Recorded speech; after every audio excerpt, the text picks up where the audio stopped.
Whatever life may bring, you can take on anything when you get a loan from a place you own. Community First Credit Union. Community First found a way to get me the car loan I needed.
Get $700 back on Google.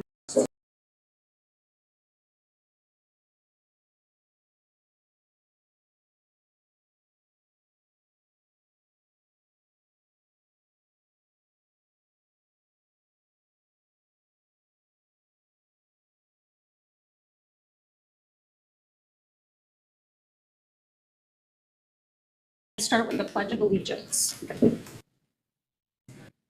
I pledge allegiance to the flag of the United States of America and to the republic for which it stands, one nation, under God, indivisible, with liberty and justice for all.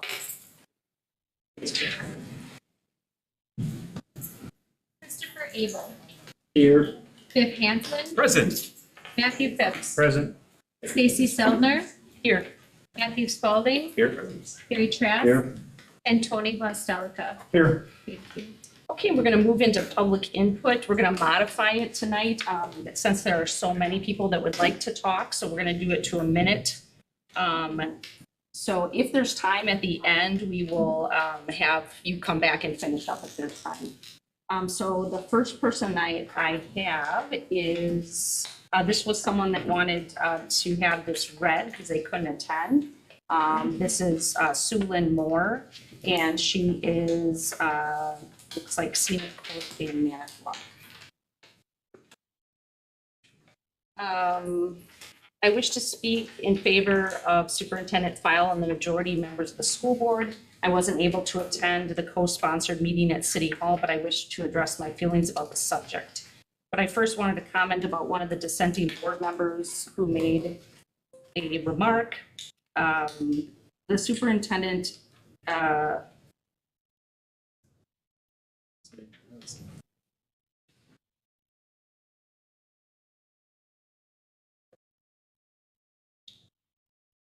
kind of skimming this because some of this I do not want to read here. It's time for members of and the superintendent to operate with common sense and turn out students who can function in the world when they leave school with mastery of reading, math, writing, and critical thinking skills. Superintendent File made a sensible decision, keeping good students and taxpayers. All right, the next speaker, Braden Meyer.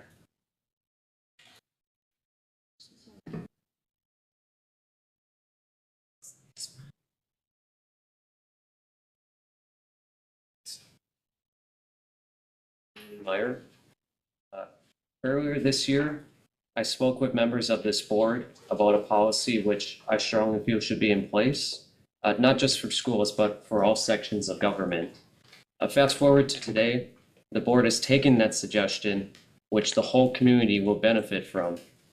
Of course, the one I'm referring to is the fantastic whistleblower protection policy. Now, when you think of whistleblowers, a big name which may come to mind is Edward Snowden. As he said, when exposing a crime is treated as committing a crime, you are being ruled by criminals.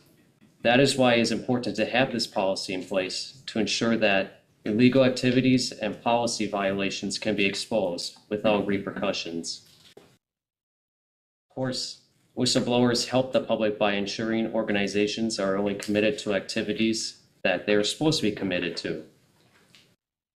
They help increase the public's trust and... Sorry, Braden, thank you though for your comments about the whistleblower policy. It's pretty short. Well, we have like 19 or 20 of them. Yeah. Next speaker, Jennifer Estrada.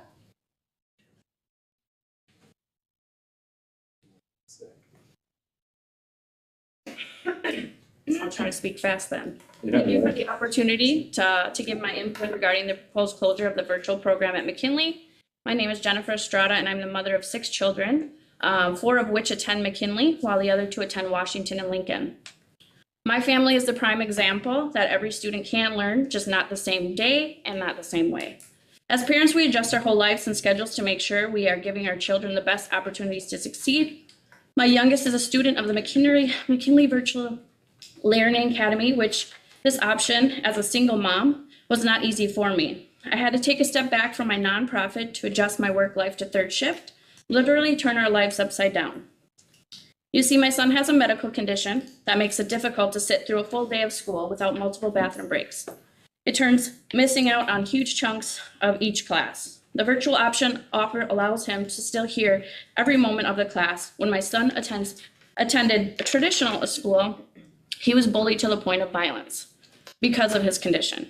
I tried everything to stop it, yet the principal failed to stop it. Perfect. Can we have a vote on this? Jennifer, if there's time after, we'll let you continue, okay? Lisa Thomas. Hi, thank you for letting me speak to you about the virtual academy at McKinley. My son's 11 and he is attending the virtual academy at McKinley. We've been in the school district since 2016. He has some disabilities that make it really difficult for him to function in a normal classroom. Severe anxiety being one of them. And his experiences in school, in in-person school, made it so that I was getting 4 phone calls a day and would often have to go pick him up from school, which meant that he wasn't learning at all. So with him being in the online academy, he's been able to catch up to where he should be. He's gotten personal attention from his teachers. They've really worked with him and he's grown so much. And this is closing or potentially closing the online academy is going to be devastating for him. And especially if it happens in the middle of the year. Thank you. Thank you. Yeah, this is really sure.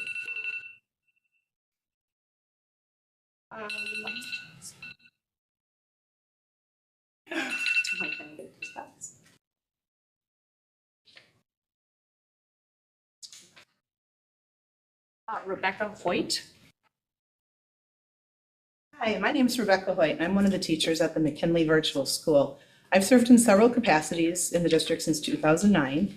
We clearly understand the finances of the district based on enrollment, and it's our utmost hope that the well-being of the children at McKinley remains a top priority. Parental choice for school empowers parents to select the educational environment that best aligns with their child's unique needs, fostering the most effective learning experience. By closing a school mid-year, that choice is being abruptly removed without the parents' essential input. We have many students who are considered at risk, and I'm not going to go into those because I only have a minute. So I'm going to go on to talk about the lies and deceit that have gone on this week. The proposal was presented to the McKinley board without anyone knowing. It was put on the agenda for tonight saying that a vote had taken place when in fact no such vote had occurred. This was also told to the McKinley staff. Parents were given vague emails and it was not planned to tell them anything until after the fact. Staff had to beg for a meeting with administration. And I would also encourage you to look into the legalities of the charter for yourselves and not necessarily trust what is going on. I will also tell you that, I'm sorry, I'm continuing. We are used to change in our profession. Staff are not leaving this district because change is hard. That's a part of our job. I will tell you, it's because we cannot trust the administration to be honest, ethical, and transparent.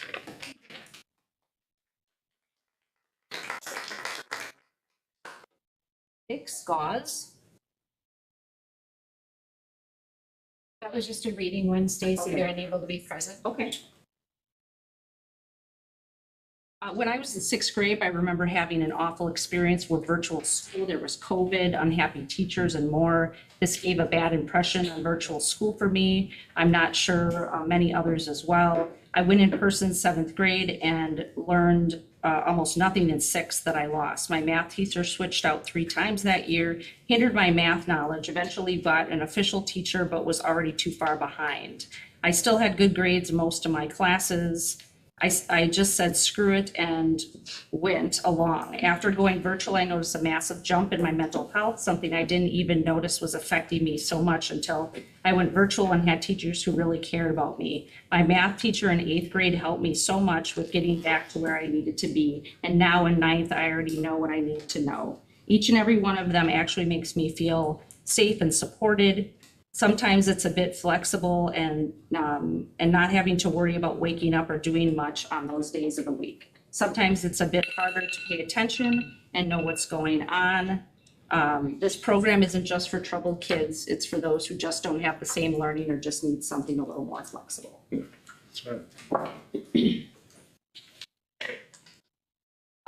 Brittany Punches.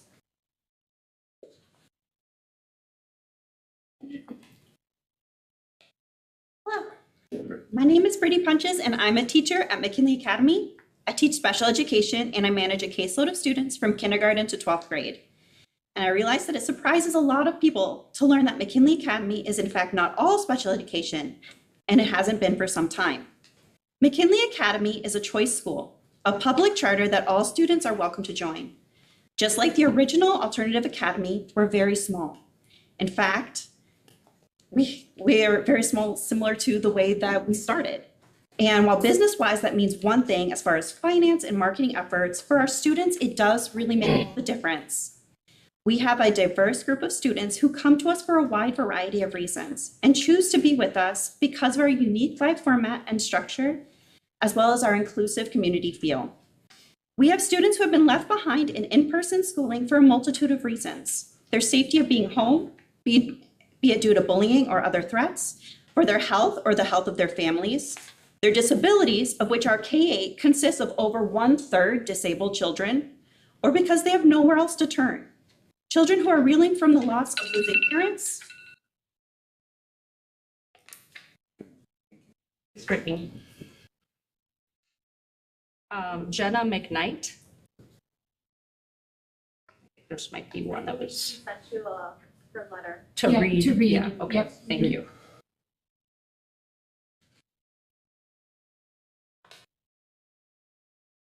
I write to you in shock and with sadness, confusion, and trepidation today upon receiving vague information from administration about the state of our school and job. My K-8 virtual teammates pleaded for some details and someone to talk to us. We've gotten too much misinformation and conflicting stories, one being the recommendation that McKinley's virtual K-8 program is likely to shut down sooner than later. One of my concerns is about how quickly and quietly the recommendation is being pushed through without any effort into the learning and the program of the virtual staff. McKinley students' best interests at heart. I've been teaching for 26 years and can honestly say that this position, working with our students and families, has been the most gratifying. In November of our first year, one student told me that he had never learned as much in school. I have students who have had serious anxiety of being around other people and some who do not feel safe in person after challenging experiences. Children who have fears of public spaces, places, many with fears of stepping foot into a physical school. Like our virtual families, I have my own reasons for jumping into the world of virtual education. It's advised appropriately would be a blessing to all of us of MPSD to keep this program.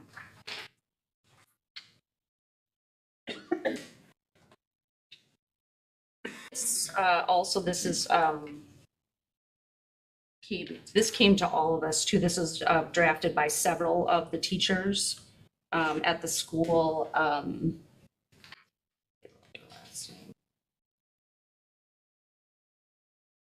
Ashley Debo, Tamra Syvertson, Nicole Stern. These are middle school teachers at McKinley Academy.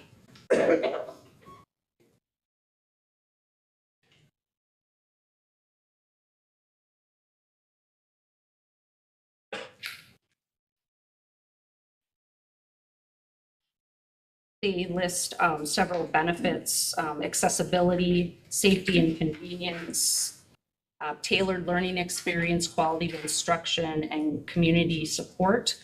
As mentioned, in addition to the benefits for students and families, continuing our virtual school can be a wise business move for growth and enrollment. By advertising our virtual school, we can attract a broader demographic of students. Up until the hold was placed on enrollment, we were regularly seeing new students. As you know, middle school students are becoming more self-sufficient when it comes to virtual learning. In summary, our students have struggled with traditional in-person schooling, and they have flourished socially, emotionally, and academically in our program. We at McKinley Academy provide the niche Some students desperately need, therefore we kindly request your support in maintaining our virtual charter school for middle school students. When more families with Wisconsin learn about our program, we will grow as a district where all students thrive. Thank you for your time and consideration.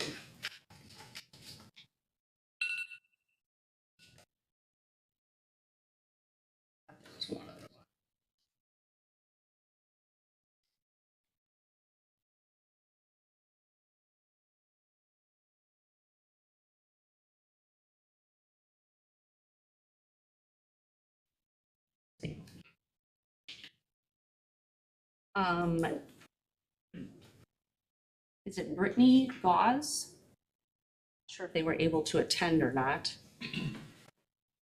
Okay, so I will read.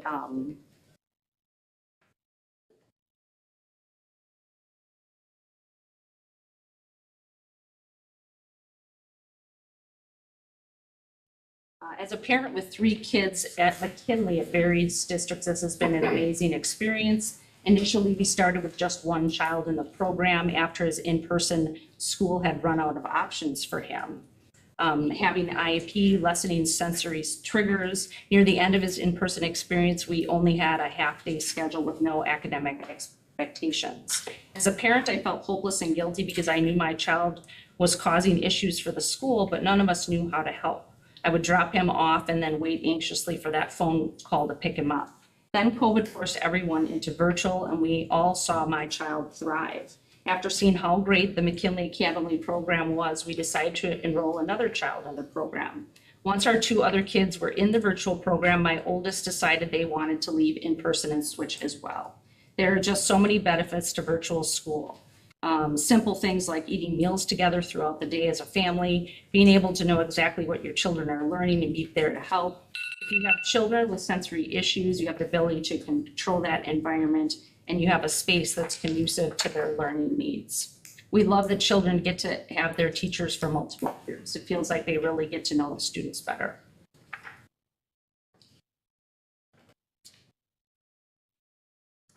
And then I wasn't sure if this person was able to come, either Patrick Laws. Okay. So I will read.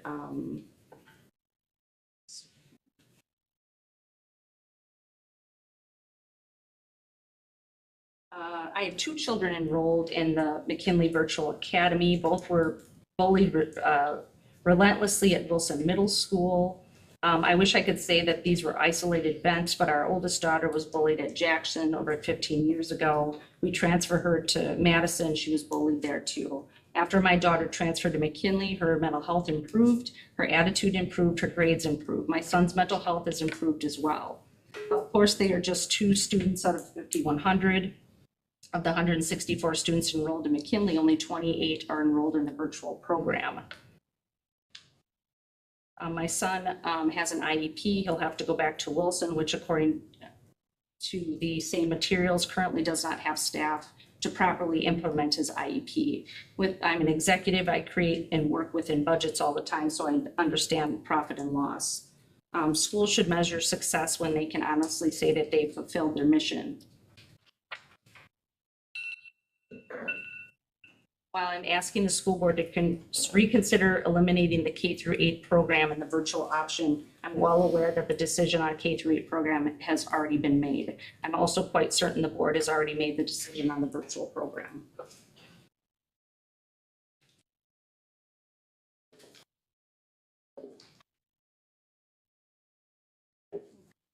Donna Kruner.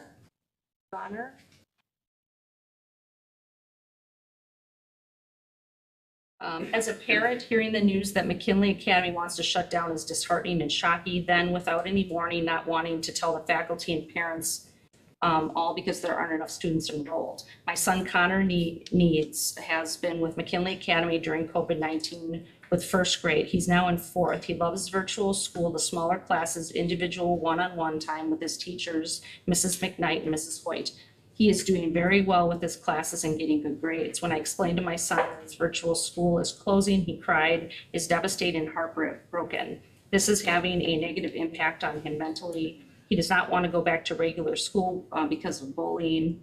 Closing is going to put these kids and families out, including my family, mentally, financially, and physically. Now, as a parent, I will have to scramble getting my son enrolled into another school, buying clothes, shoes, and other supplies. Closing McKinley Academy is wrong. Now teachers will be fighting for their jobs. How could you do this to kids? What about the education that was promised? At least finish out this school year.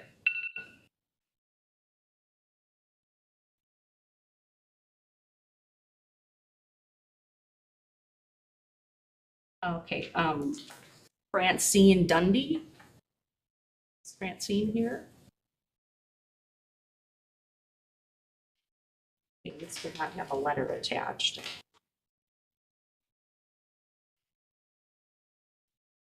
And also Michael. Was there a Michael Dundee that was able to?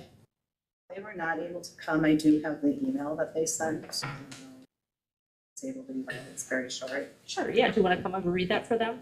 At the last minute, their childcare fell through. Okay. She says, to whom it may concern, I'm writing this letter to let you know the importance of McKinley Academy Virtual School to my son and my family. My son is doing so much better since we started McKinley due to him not reading on grade level. He is ashamed to be in the regular school setting with his peers for fear of being teased. The students at McKinley don't tease him and actually help him. He's excited to get up and attend school every day and likes when they get together for school field trips.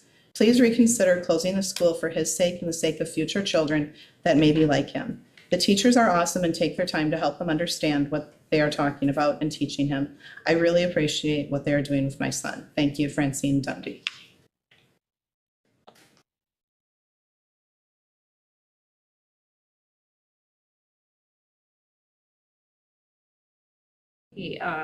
Sarah Weinberg.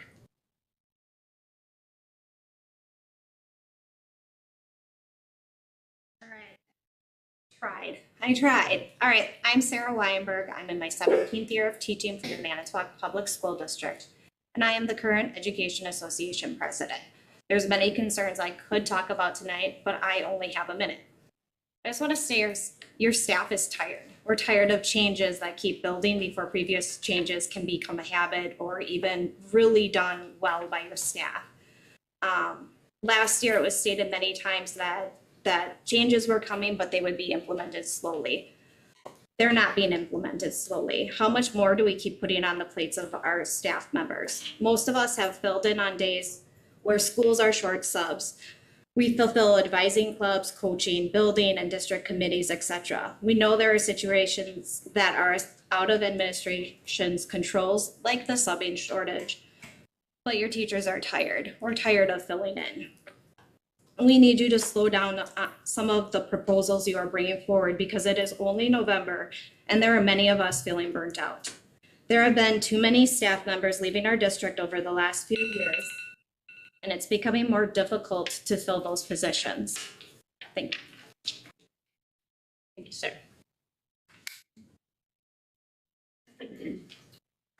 Stacy Eck.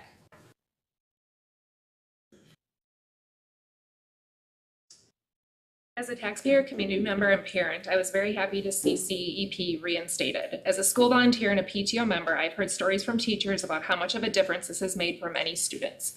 Students stating, I get to eat lunch again. Teachers witnessing students who have not eaten lunch all year are finally being able to eat. Teachers can get back to focusing on education because now they do not have to worry about and focus on which kids are not eating or slipping through the cracks and what they could do about that. Thank God for the teachers. However, the short-sighted decision of not considering all breakfast options discriminates against students that are unable to arrive before school to eat due to busing, and it's not fiscally responsible use of taxpayer money. We have the opportunity to not only serve breakfast free of charge to all students, but reduce our expenses for CEP. Mr. File states that the cost for the district can come down if more people participate in the program. So there seems to be a known opportunity to reduce potential costs, all while serving the students of MPSD. With participation rates going up and expenses going down, the food service fund will be sustainable for longer periods of time. This can be accomplished by offering grab-and-go breakfast options at our school. I think what will be important with a change like this is talking to principals and teachers and seeing how they would envision a grab-and-go potentially working in their schools. Chartwells will probably have some ideas together, and I'm sure with creative discussions, this can be very successful. Thank you.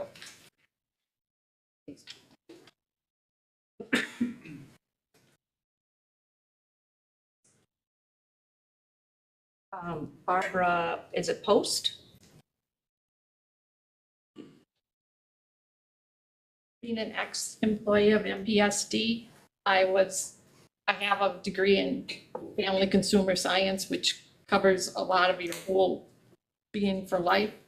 And I was working with a teacher in special needs in the full inclusion classroom. We had a great year. We had the students, they got together and they worked together, and the kids were successful, even the special needs. And the next year, when we came, parents were really happy, and I was stopped abruptly in the hall by a new administrator and said I was going to be fired if I went near those kids or their family. I couldn't believe it, because that's what your goal is, to work successfully with those kids, to get them acclimated to a classroom. And then I was abruptly taken off that.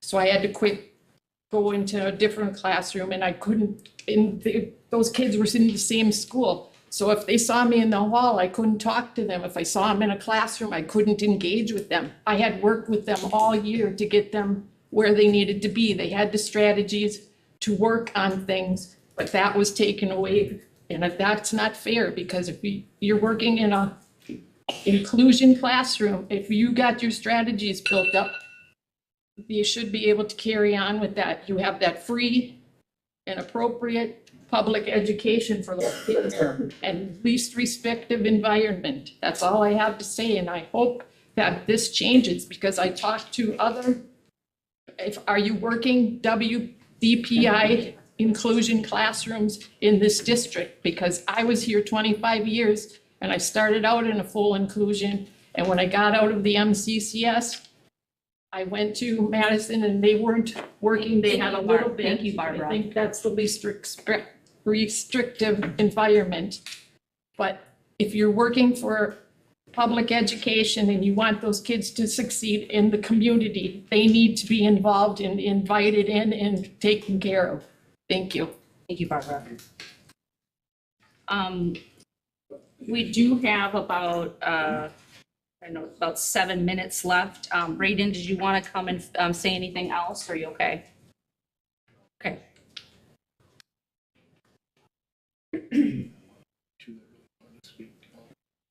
I'll give you another minute, Brayden, go ahead. Where I left off, I was saying that whistleblowers, they help the public by ensuring organizations stay committed to what they're supposed to be doing.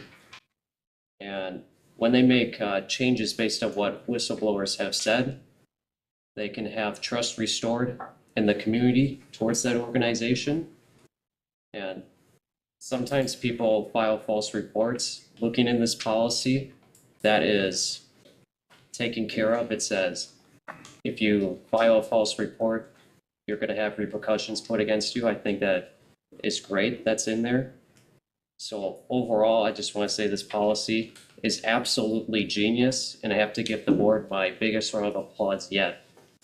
This is a policy which I believe no community members should underlook. It is a motto of which all government organizations should adopt. I give my deepest appreciation to the board for taking this suggestion and turning it into a policy.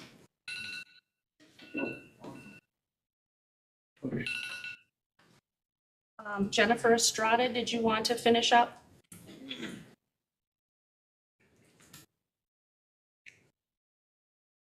I'm gonna start over.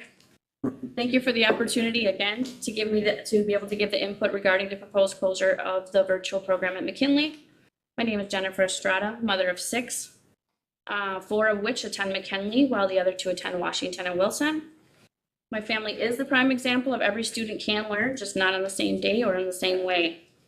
As parents, we adjust our whole lives and schedules to make sure we are giving our children the best opportunities to succeed. My youngest is a student of the McKinley Virtual Learning Academy. Choosing this option as a single mom was not easy. I had to step back from my nonprofit, adjust my work life to 3rd shift, literally upturn our whole lives.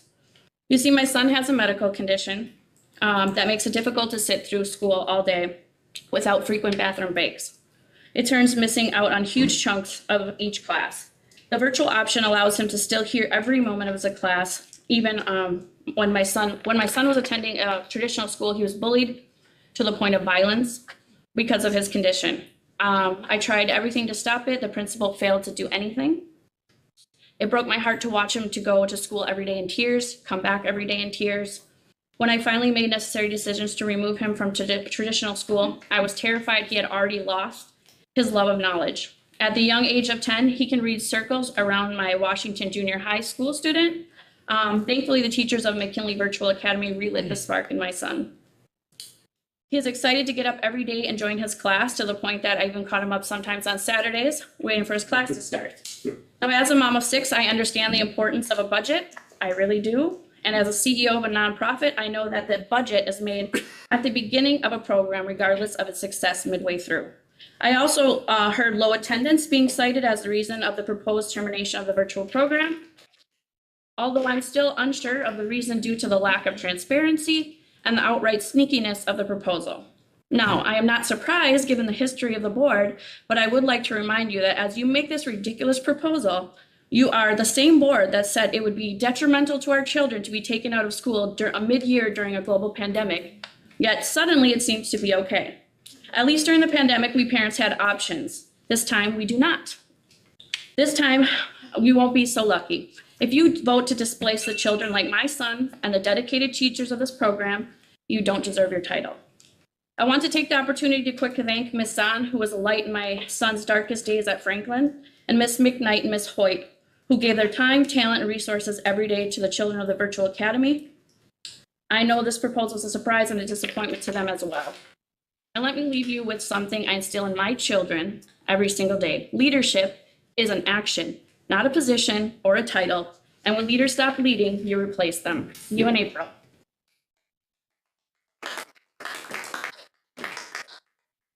So Thomas, did you want to finish up?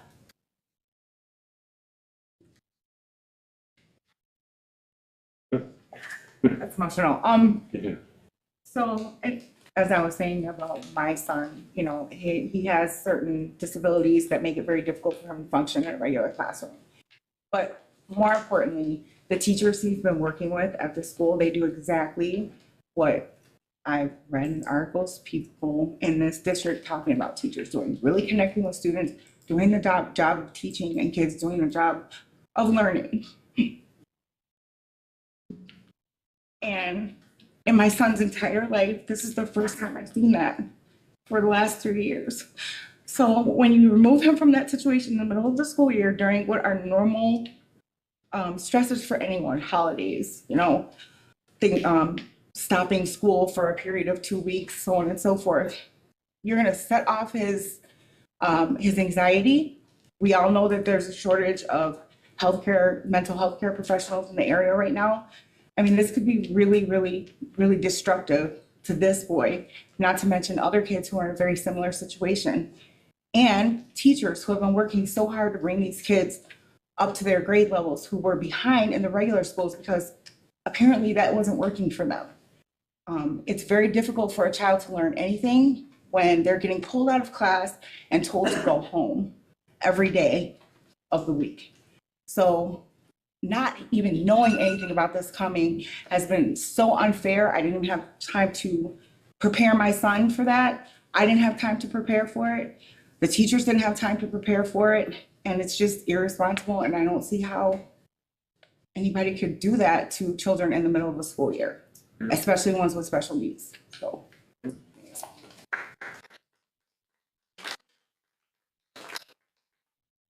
Brittany Punchins, did you want to add anything?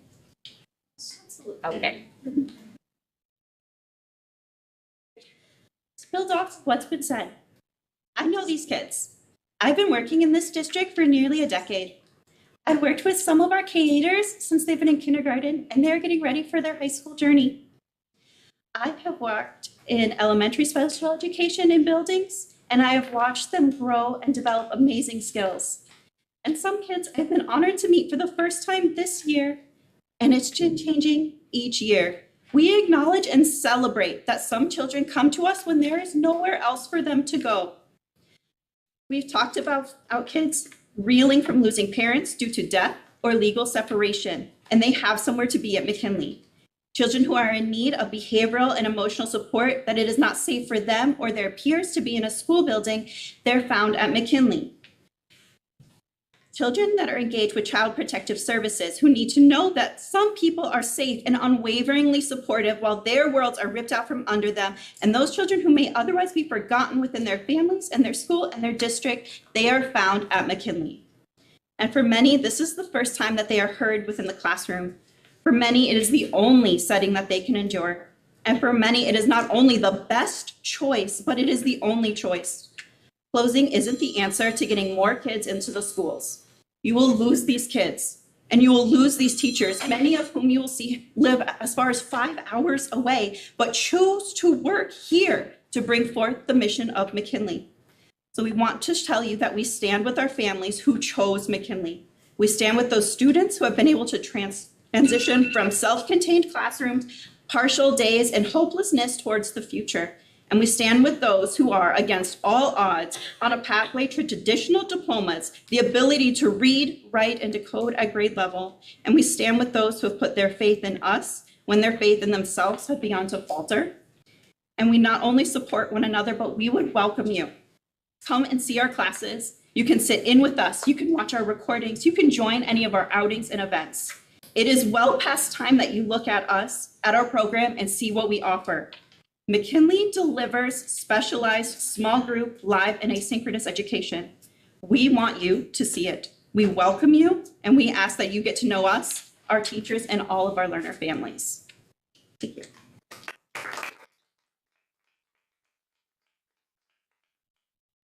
Okay, thank you everyone for, Could I ask something? You can finish what you're saying. and I'm gonna have to do it. Sarah, you wanna come up, finish up? There's one page this. It's almost done. All right. I do want to thank you. I want to thank you for making many members more active and voicing their concerns. I want to thank you for getting our community more and more involved in the processes of our district. Thank you for meeting with our union representation monthly so we can have these open discussions and be part of the process. But please consider slowing down. Get to know your staff, the students, the community members, and the area, because right now, the trust in our district is low and morale is even lower. Recognize the staff of the student, or recognize that staff and students are more than curriculums. We are more than just scores and numbers. Stacy, did you want to add anything? Stacy Echo. Sure.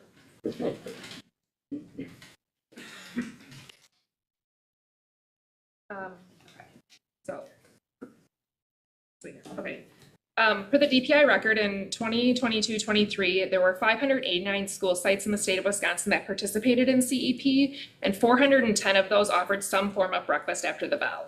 So over 70% of sites have figured out that it's an excellent way to not only serve students, but also reduce financial burden on districts. I do believe it's possible to balance out instruction time, district finances, and students' basic needs. As board members, your job is to look at our district's budget and help manage both short and long-term planning. There are opportunities to allow CEP to continue on for many years without draining Fund 50 unnecessarily. Providing a grab-and-go breakfast along with a traditional before-school breakfast is one of those opportunities. More students will have access to breakfast. It will reduce burden on teachers because food will not be served in the classroom, and it will reduce financial burden on the district. Students with regular access to food will be more successful in the classroom, which is what we all want for MPSD. And then Barbara, if you want to come up and take another minute. In the same school that I was threatened,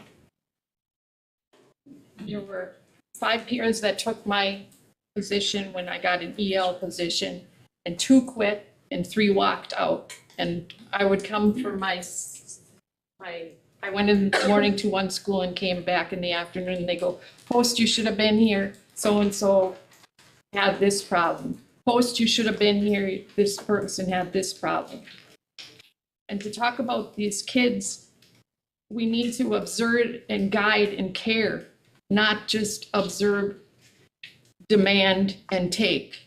We always have to point out the positives and build from there because we are building students. They're going to be adults. And if we want them to be out in the community as active adults that care and have personal pride in themselves and can give to the community instead of take, because when I run into students I've worked with, they're happy to see me.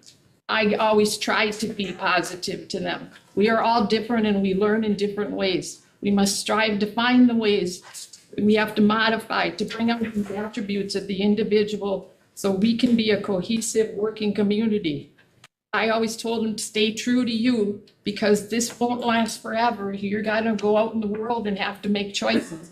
And 2 students I know, their dads passed away, and one was dependent on, grandpa passed away, one was dependent on grandpa because they lived with the grandparents, and he passed away, and I'm wondering what happened to that kid. He always depended on grandpa. Now grandpa's not there. I'm hoping that someone took grandpa's place.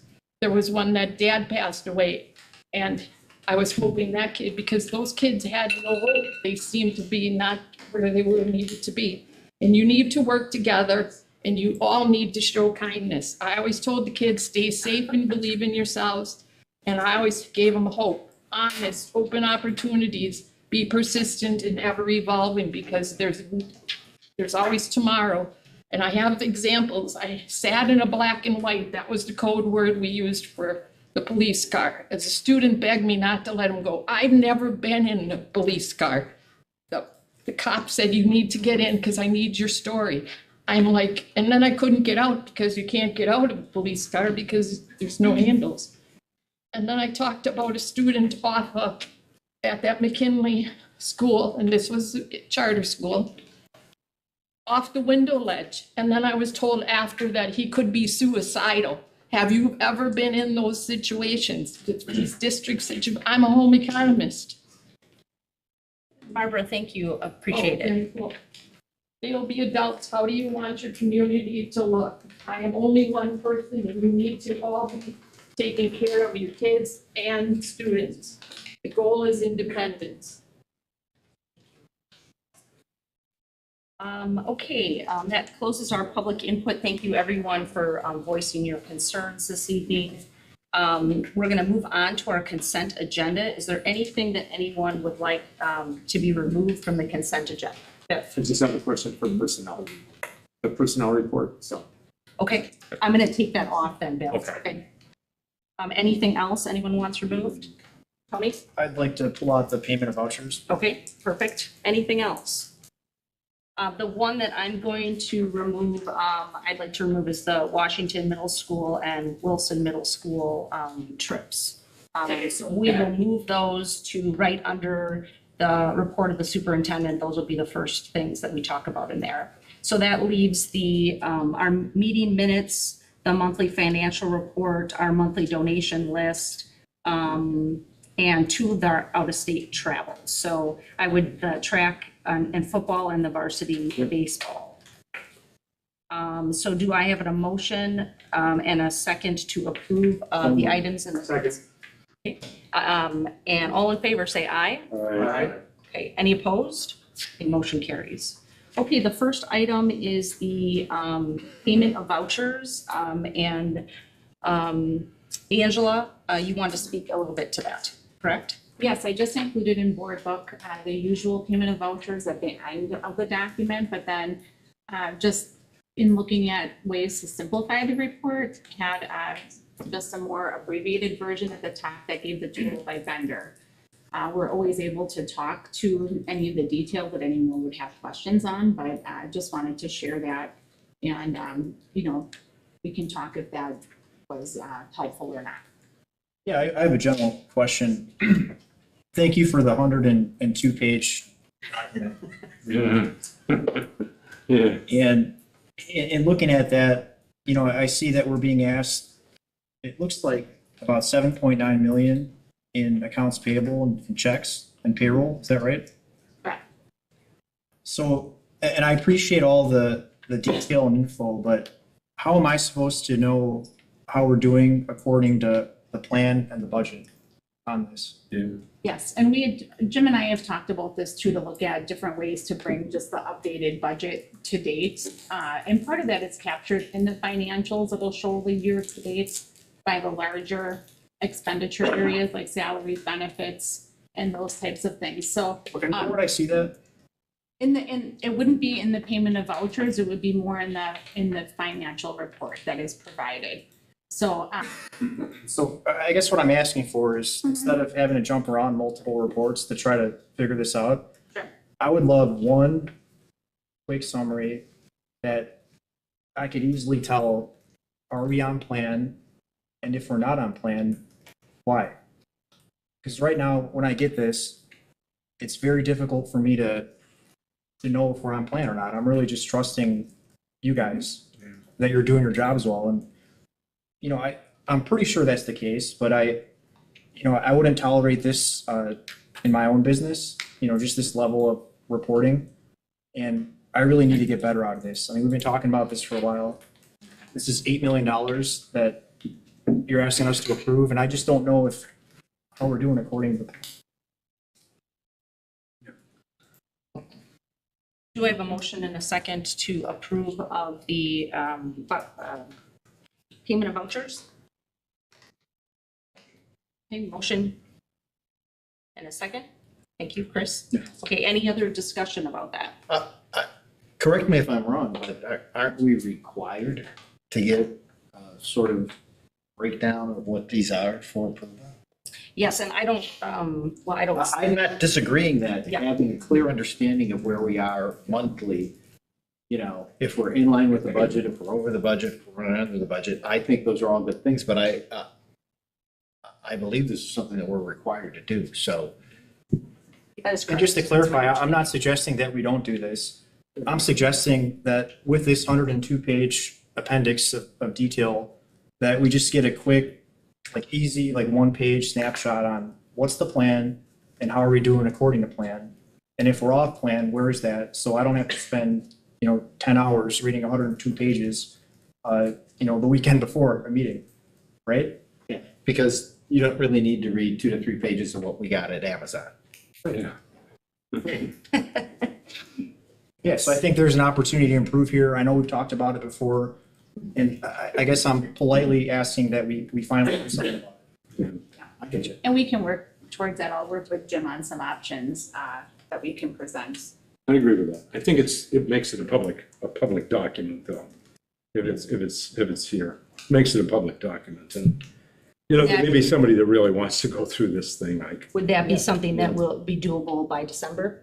But yeah, for the board, I think, I'm good with this too. comprehensible report. We just need a snapshot. I mean, otherwise, it's really an accountability mechanism. Unless I hang out with Angela for 2 or 3 days and go through each of these. Can you make that a motion? Can we make that a motion? We have a motion, I know, to approve the vouchers, but can we, we got tricky with the parliamentary procedure the last time. But I think, I think that's, if you just want to make it as a recommendation, that's okay. But I for sure would appreciate what you're advocating. Really, I just want to see it done. So you can have it. I can send you an example of something that I think would be helpful for everyone, and if we can get that done by next month, that would be great. So. We can do that. Okay, all in favor of the payment of vouchers signify by saying aye. Aye. No. Any opposed? No. No and no. Matthew, Tony. Okay, and the next item that we pulled out is the personnel report. Is there a motion and a second to approve personnel? Make a motion here. Second? Second, okay, and discussion. I've talked to the Wilson staff, so I understand the personnel moves at Wilson during the last couple weeks and their situation. My other concern is, being at Lincoln this week, we're still short 3 special ed teachers. Is there any way we can find somebody to help out up there? I know the teachers are all doing extra, covering extra kids in classes and IEPs. Is there any hope on the horizon there? I wish I could say there is. we're doing about everything we can do. Talking to universities, looking at student teachers that might come in and help out, looking at semester grads. It's special education has been, as most people know, I think, has been thin for years. Just continues to be that way. They still do those intern programs that you do, or student teach could come in. Look into for semester. Yeah. The internship program is you have to apply to DPI.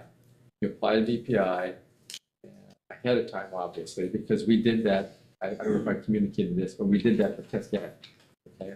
And we were approved, but we didn't do it in any other areas.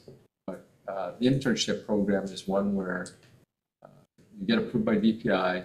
You get somebody that wants to come in and they get $4,500 stipend for that. It's a good program, you know. So I just know that they're struggling, and maybe it's to get some help. It's just, could I also add this to that? Yeah. Just so the board understands. When Katie and I realized that we weren't going to be able to fill 3 positions up at Lincoln High School, and we had to have 3 people or 4 people assume those caseloads, I said to Katie, and Katie said to me, we need to think about how we're going to compensate them and give, for that situation. So I consulted a number of HR people in the state of Wisconsin, and there was not a district at that time that had any overload type of situation for special education. So, okay. So of course, then you go to the internet and you look at different districts, you find stuff. Anyway, found a couple models, and Katie and I put together a program for our people up there, and at least I can say we are compensating them on an overload basis as we would any other core teacher that was taking an overload type of thing. But at the end of the day, the best case scenario is to have full-time regular employees. Thank you. Oh, yeah, I just put a wow beside 2 math teachers from Wilson leaving, and right in the middle of the year. I mean, this is just the continuation of the 208 teachers that we have lost in the last year and a half. I mean, what is going on? And I would like to, I think the union president probably hit on some real reality here. That this is not a good place to work if you're a teacher. This is just not, it's some people have used the word toxic. And I just think, wow, 2 math teachers couldn't have had a middle school in the middle of the year. That's symptomatic of something more than they just want to, go to Florida or something. I mean, I think there's something going on here that we really need to look into. I just wanted to say, remember a few months ago we said what our needs were at the bottom of the personnel reports? That was really helpful. We did that a few months ago, and I'd like to see that kind of back. I understand it's maybe not the brightest thing to see, but it's kind of gives a full picture. I thank Biff for mentioning what he just did, but I wouldn't have known about that unless he said something. I'd like to please get that back on the personnel report of our needs at the bottom of the report. Or a situation that we need to talk about that or it could be documented so we all kind of know before the meeting. The only reason I stopped doing it, Matt, because it was basically the same situation, because there were the same positions we couldn't fill. So I thought, well, that's been on there for like 3, 4, 5 times. I can easily put it back on, but that's the reason I took it off. I understand. Yeah. Thank you. Okay, any other questions about personnel before we take a vote? Okay, all those in favor of the personnel report, vote by saying aye. Aye. Any opposed? Okay, motion carries. The Washington and middle school, I just wanted to, well, first of all, do we have a motion and a second to approve the Washington and Wilson Middle School? Sure. Matthew Phipps and Chris Abel. Okay. And just a question that I had is, when it talked about student supervision, like everything for staff was blank on the form. And so my question is it just said current rate, leadership stipend, chaperone stipend, and then funding source MPSD. So Can someone help just explain kind of the financial cost that we anticipate for staff and the budget that comes out? I can add, we had developed a new system for compensating chaperones, and that was approved, I believe, a month ago during the summer. And so we have just different levels. So there's a leadership stipend for up to 2 leaders of out-of-state travel that is curricular-based travel. And then additional chaperones for stipends for other chaperones that come through. And then just a process as far as, working through budgeting in advance so that we have it planned within the budget for any given year. Okay. So that's why they're making a general reference to that form. Do we know what the bottom line expense is going to be in this? A part of this form is a part of that is to fill out a spreadsheet that goes along with it, and I'm not sure if they included that with that in this. It's a newer process that might not have been included. I can take a look. And we can make sure that we include that moving forward. I'm not sure exactly how many chaperones we're going to be going, so that is where the number of days by the number of leadership and other stipends would. I think it depends on the number of students that go. And that does depend as well. Yeah. Do we, when we have out-of-state trips, do we send an administrator as a chaperone? Not necessarily. I just remember running into situations, we used to do that because we had situations where decisions had to be made that regular chaperones might not be comfortable with, so sometimes it was good to have somebody. We've had situations on those type things even overseas where, they're definitely on speed dial. I received a call from Spain once all the night to help with that, but yeah, it's, we haven't done that in a while, but. I'm not saying they need to get paid any more than a chaperone, but it's just kind of nice to have somebody there that can call parents in a situation that. I volunteer for Spain. So, I don't know if anyone's concerned about not seeing a final number on this. I can't imagine us not passing this, but the form isn't on here that we don't really know what the anticipated cost. It is built into the budget though, you said? Correct. Yes. Okay. So any other discussion? Seeing none, all those in favor of the Washington and Wilson Middle School trips to Washington, D.C. and Gettysburg signify by saying aye. Aye. Any opposed? Okay, motion carries. Okay, and that was all the information that came out of the consent agenda. So we will now move on to the MPSD report card.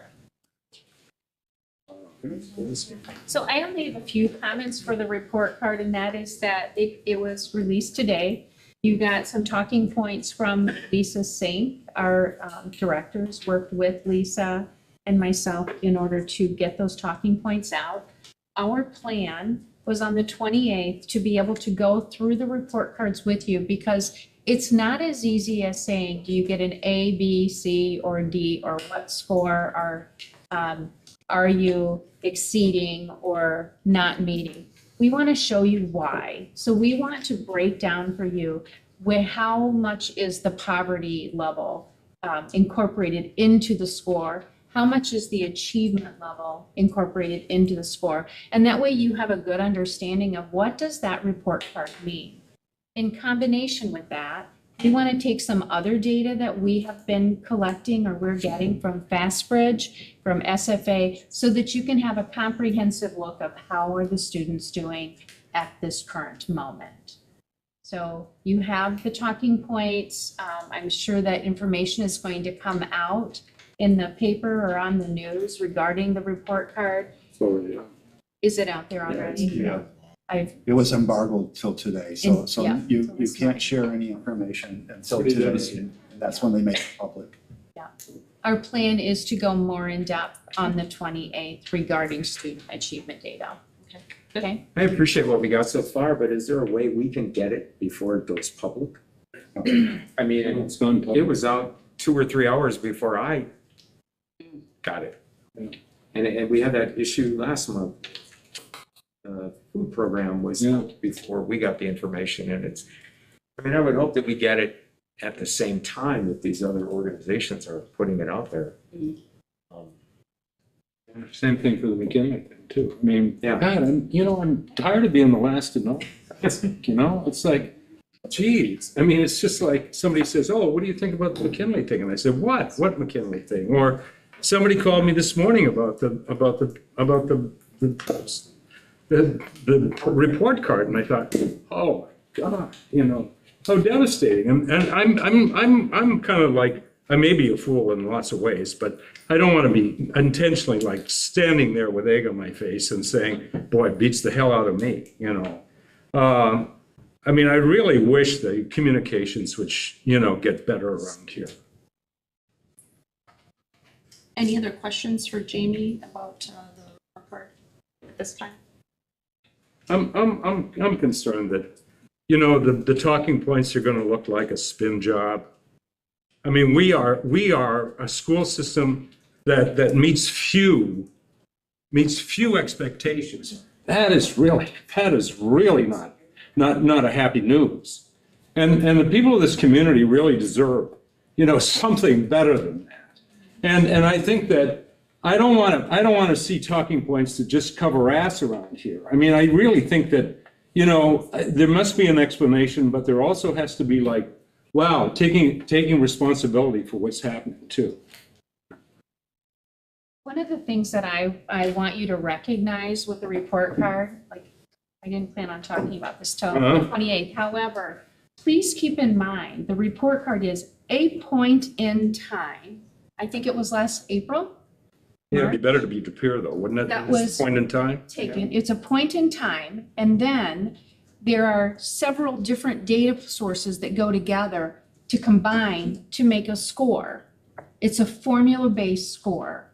So there's a lot that goes to it. We actually, as a district, missed meeting expectations by 1 point. So it doesn't feel good, I know that, but there are many celebrations within that report card. Riverview, for example, take a look at their scores. They're pretty impressive as far as their growth goes and where they are. So we'll get into that more in depth on the 28th, but I did ask if I could release it to board members in advance, and the answer I got was no. From the So, DPI? I asked from CISA 7. I'll check with DPI. Oh, who elected them? I mean, I thought the memo that went out, I thought was fair talking points. I didn't think it was spin, I guess, but. yeah, well, I mean, people out there knew it before I knew it. Okay, so more to come on that. Tech Ed, the new direction update, Jamie. All right, so I'm excited to show you this, and Anna, I'm going to have you do the introductions, if you would. Put me on the spot. I know, sorry about that. But So I'm going to introduce Chris Peterson. Chris Peterson is our tech ed teacher over at Wilson this year. I would say he's quite the visionary and go-getter, so I'm excited that he's part of our team, and he's going to kind of fill you in on what we've done so far. Yeah, this is crazy. This is my first board I've ever been to.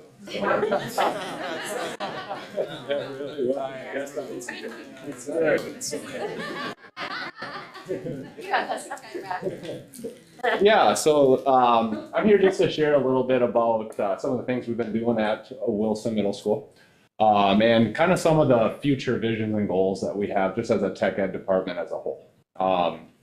So before I get started, I just want to say thanks to Jamie so much. I worked with her without even like seeing her in person. She just had kind of like a working relationship with me right away, which is awesome. She had to take a leap of faith a little bit because I was new to the district and I was just coming in. So she recognized the needs that the district has in this department and a vision for the future. Anna, just thanks so much for bringing me into Wilson, and I love Wilson. It's awesome. The people there are great. Really great environment. I've taught in Sheboygan for 9 years, and I got to say, this is my favorite school year yet. Tony, I connected with you a while ago, and he got me rolling with Mike, and I got employed with Manawak School District. So let's go on the next one. So I grew up in Cedar Grove. I said taught in Sheboygan for 9 years. We needed more space, so I made my way out to Alverno in Manawak, Alverno Road. Love it out there, a little spacious, and I'm closer to Wilson. So let's go to the next one. So I have a passion for this stuff, and I really the why I did this is students really deserve a shop in an area that they think is just cool. Students deserve a diverse curriculum that explores their interests and recognizes their strengths. Students have the right to take their education as far as they want to go. That's why the high school plays into this. We as a school district, though, are tasked with meeting the needs of our students, and I just have fun doing that. So I was building this shop. I built the shop in Sheboygan, and I kind of had an idea what I wanted to do here. So I fully believe in the purpose of tech ed. Our manufacturing is so strong here in Manitowoc. And we have so many students that aren't going to go to a four-year school. And we need to be catering to that. When I was growing up, my guidance counselor told me that I didn't have a shot at a four-year degree. Laughed at me when I said I wanted to go to UW Stout. Well, I graduated with UW Stout, and I'm here. Here we go. So let's go to the next one.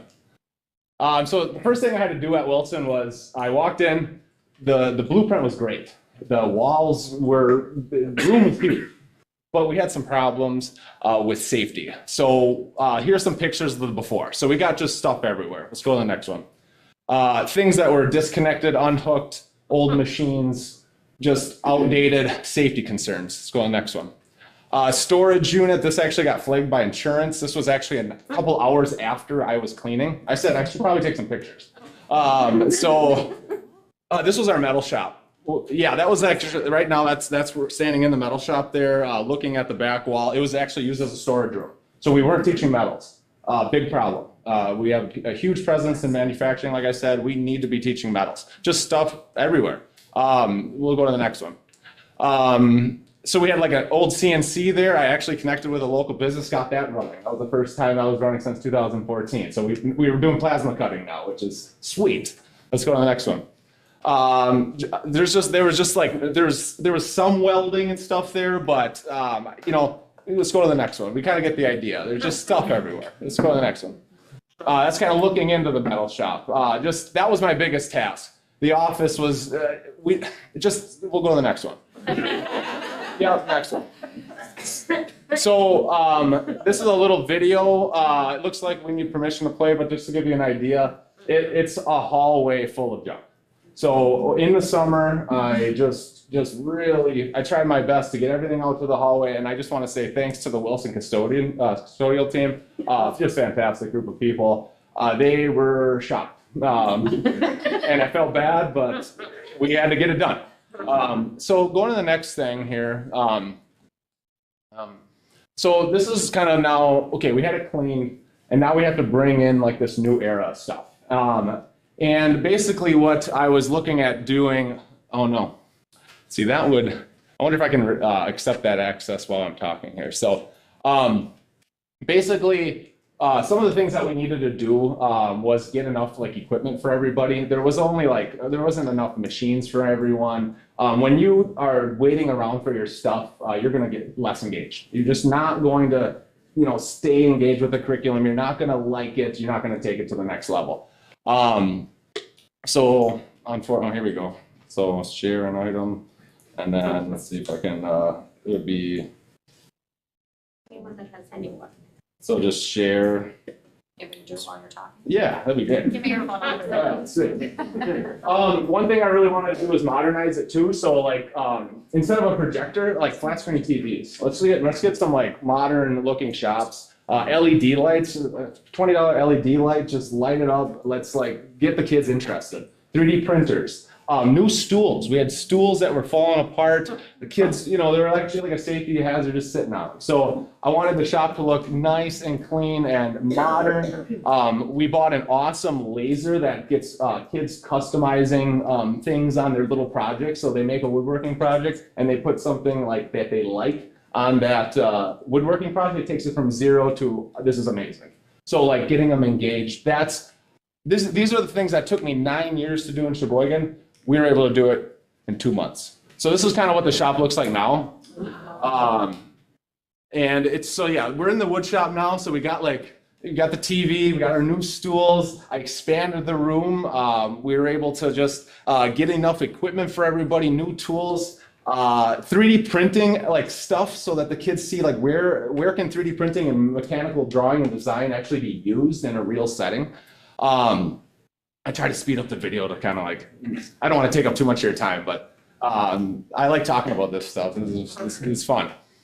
So yeah, so just kind of, and what my favorite was with the 7th and 8th graders who were there last year. That's who I really was like excited to get them in there because, you know, that's our new laser. So students are learning like CNC technologies, miter saws. Now look at those are the scroll saws that like now everybody can just get on those. That saw there can detect your blood on contact or skin on contact, cannot cut you. So we're like trying to get safety like a first priority there.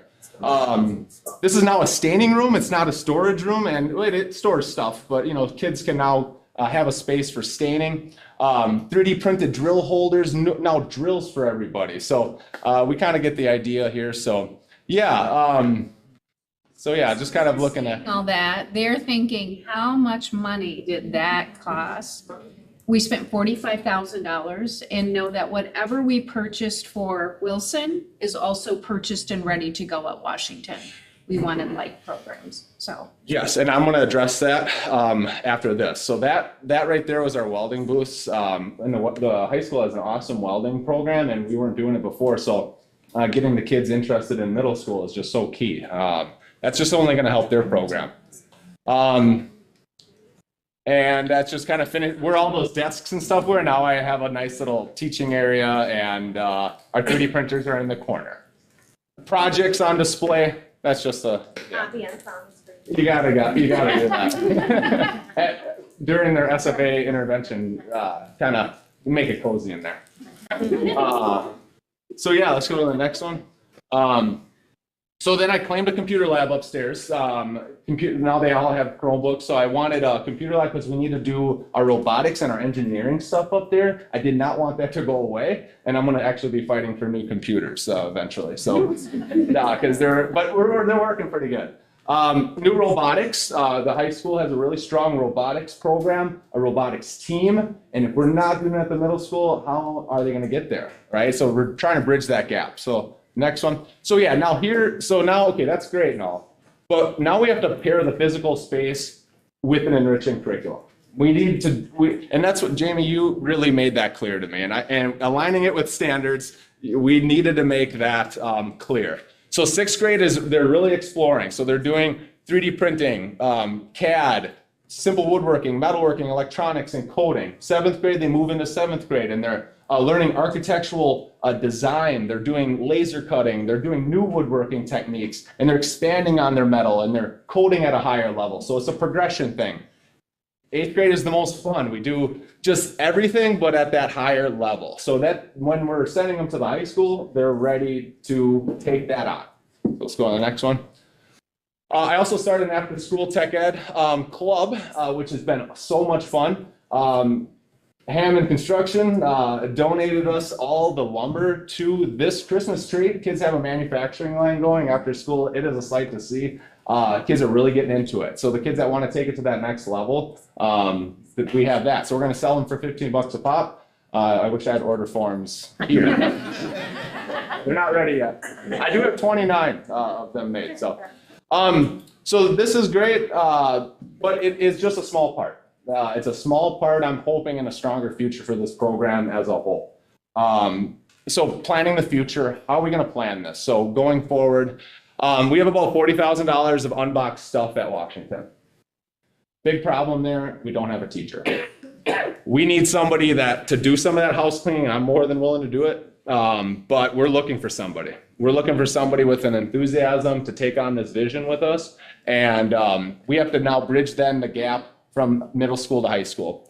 And it starts with curriculum, but it starts with a partnership first. So ever since I started here, I'm talking to the high school guys. They said that was really never much of a thing. So we need to partner with them, doing school tours.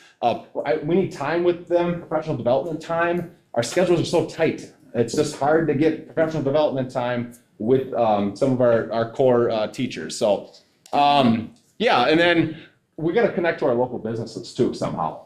And the high school, you guys have been in a process with that. We've kind of been down that road, but I think we have a little bit of momentum here, and we're able to maybe take a new look and a new approach to that partnership with our local businesses, our construction companies, and maybe build something for the future. And maybe that's not a physical space. That's not what I'm saying. I'm saying we need to start with a partnership.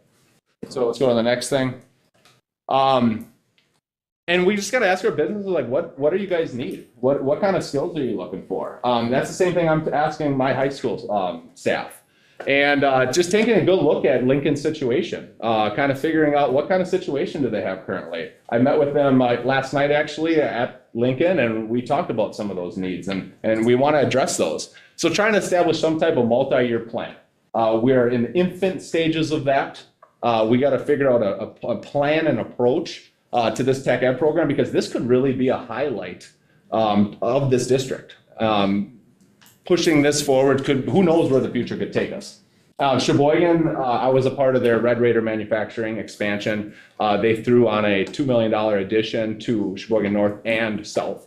And they have an advanced tech center. They're running CNCs. They're sending kids to industry with really, really crazy cool experience and certifications. So I think I can see that here in Manitowoc. I see a future that these classes are celebrated that you're in, taking these classes, engineering, woodworking, metalworking, robotics. I mean, that is high level stuff. And I want to change that narrative. And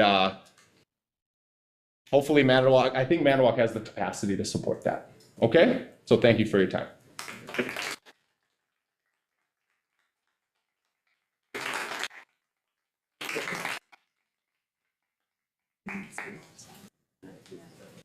So I didn't know that Tony helped us to recruit him. Tony, I owe you a big thank you, because Chris has taken everything that has just been slightly mentioned and made it 10 times better than what we could even have imagined. So this is going to be a highlight of the district. Now you got to find one for Washington. Yep.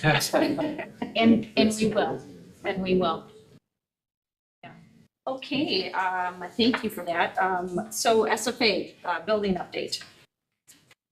So we've invited some of the folks from buildings to come up and to talk to you. I've asked them not to prepare a dissertation, but just a few comments from each group, like what's working well, what are still some of the struggles that maybe you as a board or administration can do to help them.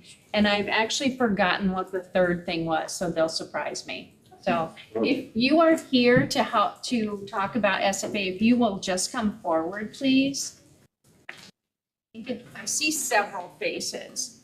And what you have is their leadership teams that could be here. So principal, SFA, facilitator, and the solutions coordinator. I'm so excited. Jump right out of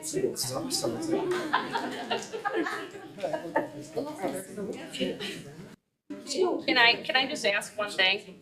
Were any of you coerced here and say something? They can only share 3 things. That's not one. I guess no. What I'm saying is, we as a board really want to hear your real feedback. So if there's negative things, we really want the truth. So don't feel like you have to sugarcoat anything for us. So. Yeah. Okay. Thanks. Jennifer Eichmeyer, principal at Madison. Melissa Holly, I am the school counselor / solutions coordinator at Madison. So we just wanted to share that our staff is highly committed to SFA and really doing a great job with the implementation. In the first quarter, we have seen school-wide growth of 7% in reading achievement. Our goal is to continue to increase that growth by 5% each quarter. Currently, the greatest challenge we are facing is student behaviors. which we are collectively working on as a team. I couldn't be more proud of my staff and their efforts to grow our students' capacity in the SFA process. They have embraced SFA from day one and continue to refine their skills. A huge thank you to Angela and Alyssa for their continued commitment and support to our students and staff. And I just want you to all know that it's extremely heartwarming to think about the collaboration that is occurring and the number of people working towards student achievement. So, thank you. What does 7% increase mean? I mean, they get 7% better at reading? Or? Yes, from Okay. their initial baseline score. Okay, from the baseline. Yep. Okay, thanks. So in one quarter, they grew that much, so that's pretty amazing. And well done on your student report card. Thank you. You guys did well. Biff, did you have a question? I'm sorry, no, I'm sorry. Okay, who's next? Jackson. Jackson Elementary. My name is Jill DeRocha. I'm the principal at Jackson Elementary. This is Dean Slater, my SFA facilitator and partner. Amy Wiesner is our solutions coordinator. And just have to say, I have an amazing leadership team at Jackson. And we have so many school-wide celebrations, so I am only able to pick a couple. So since the start in September, Jackson has increased proficiency 3% school-wide, so we're seeing growth. We've had students that have moved at least 1 to 2 levels, some of them moving from roots to wings, so that's a huge celebration. We have our tutoring up at Jackson and currently have 115 students in our tutoring program. Our attendance rate is at 96% after following our first rotation, so that's a huge celebration. 100% of our staff are using all the structures of SFA and following objectives. We have a huge celebration is our goal for first quarter mastery for kindergarten was 50%, and they actually reached 70% for first quarter mastery. So we do have a couple things to address as far as barriers that we are struggling with. So some of that honesty, shortage of subs, which I know that is a district issue that's being addressed. Behaviors that are continuously pulling leadership away from classrooms, affecting me from being an instructional leader. We don't have enough staff members at Jackson that are trained with SFA, so leading to some larger class sizes. Space for tutoring has been an issue. Some overall communication with the SFA coaches, administration, that we're struggling with for next steps. Can you give me an example of the communication struggles? So the coaches come monthly, and I feel that we are hearing different things at Jackson versus some of, it's not always the same message, whether that's given to the leadership team or administration directors. And we did talk about that. They were there last week. So they are really wanting to clear this communication up. So they've been very easy to work with. Solution probably in the future. Yes. Yes. And Jill, you're talking about the SFA coaches from the company. Correct. Okay. And all the schools have different coaches. Yep. So there's a whole team out here. Yep.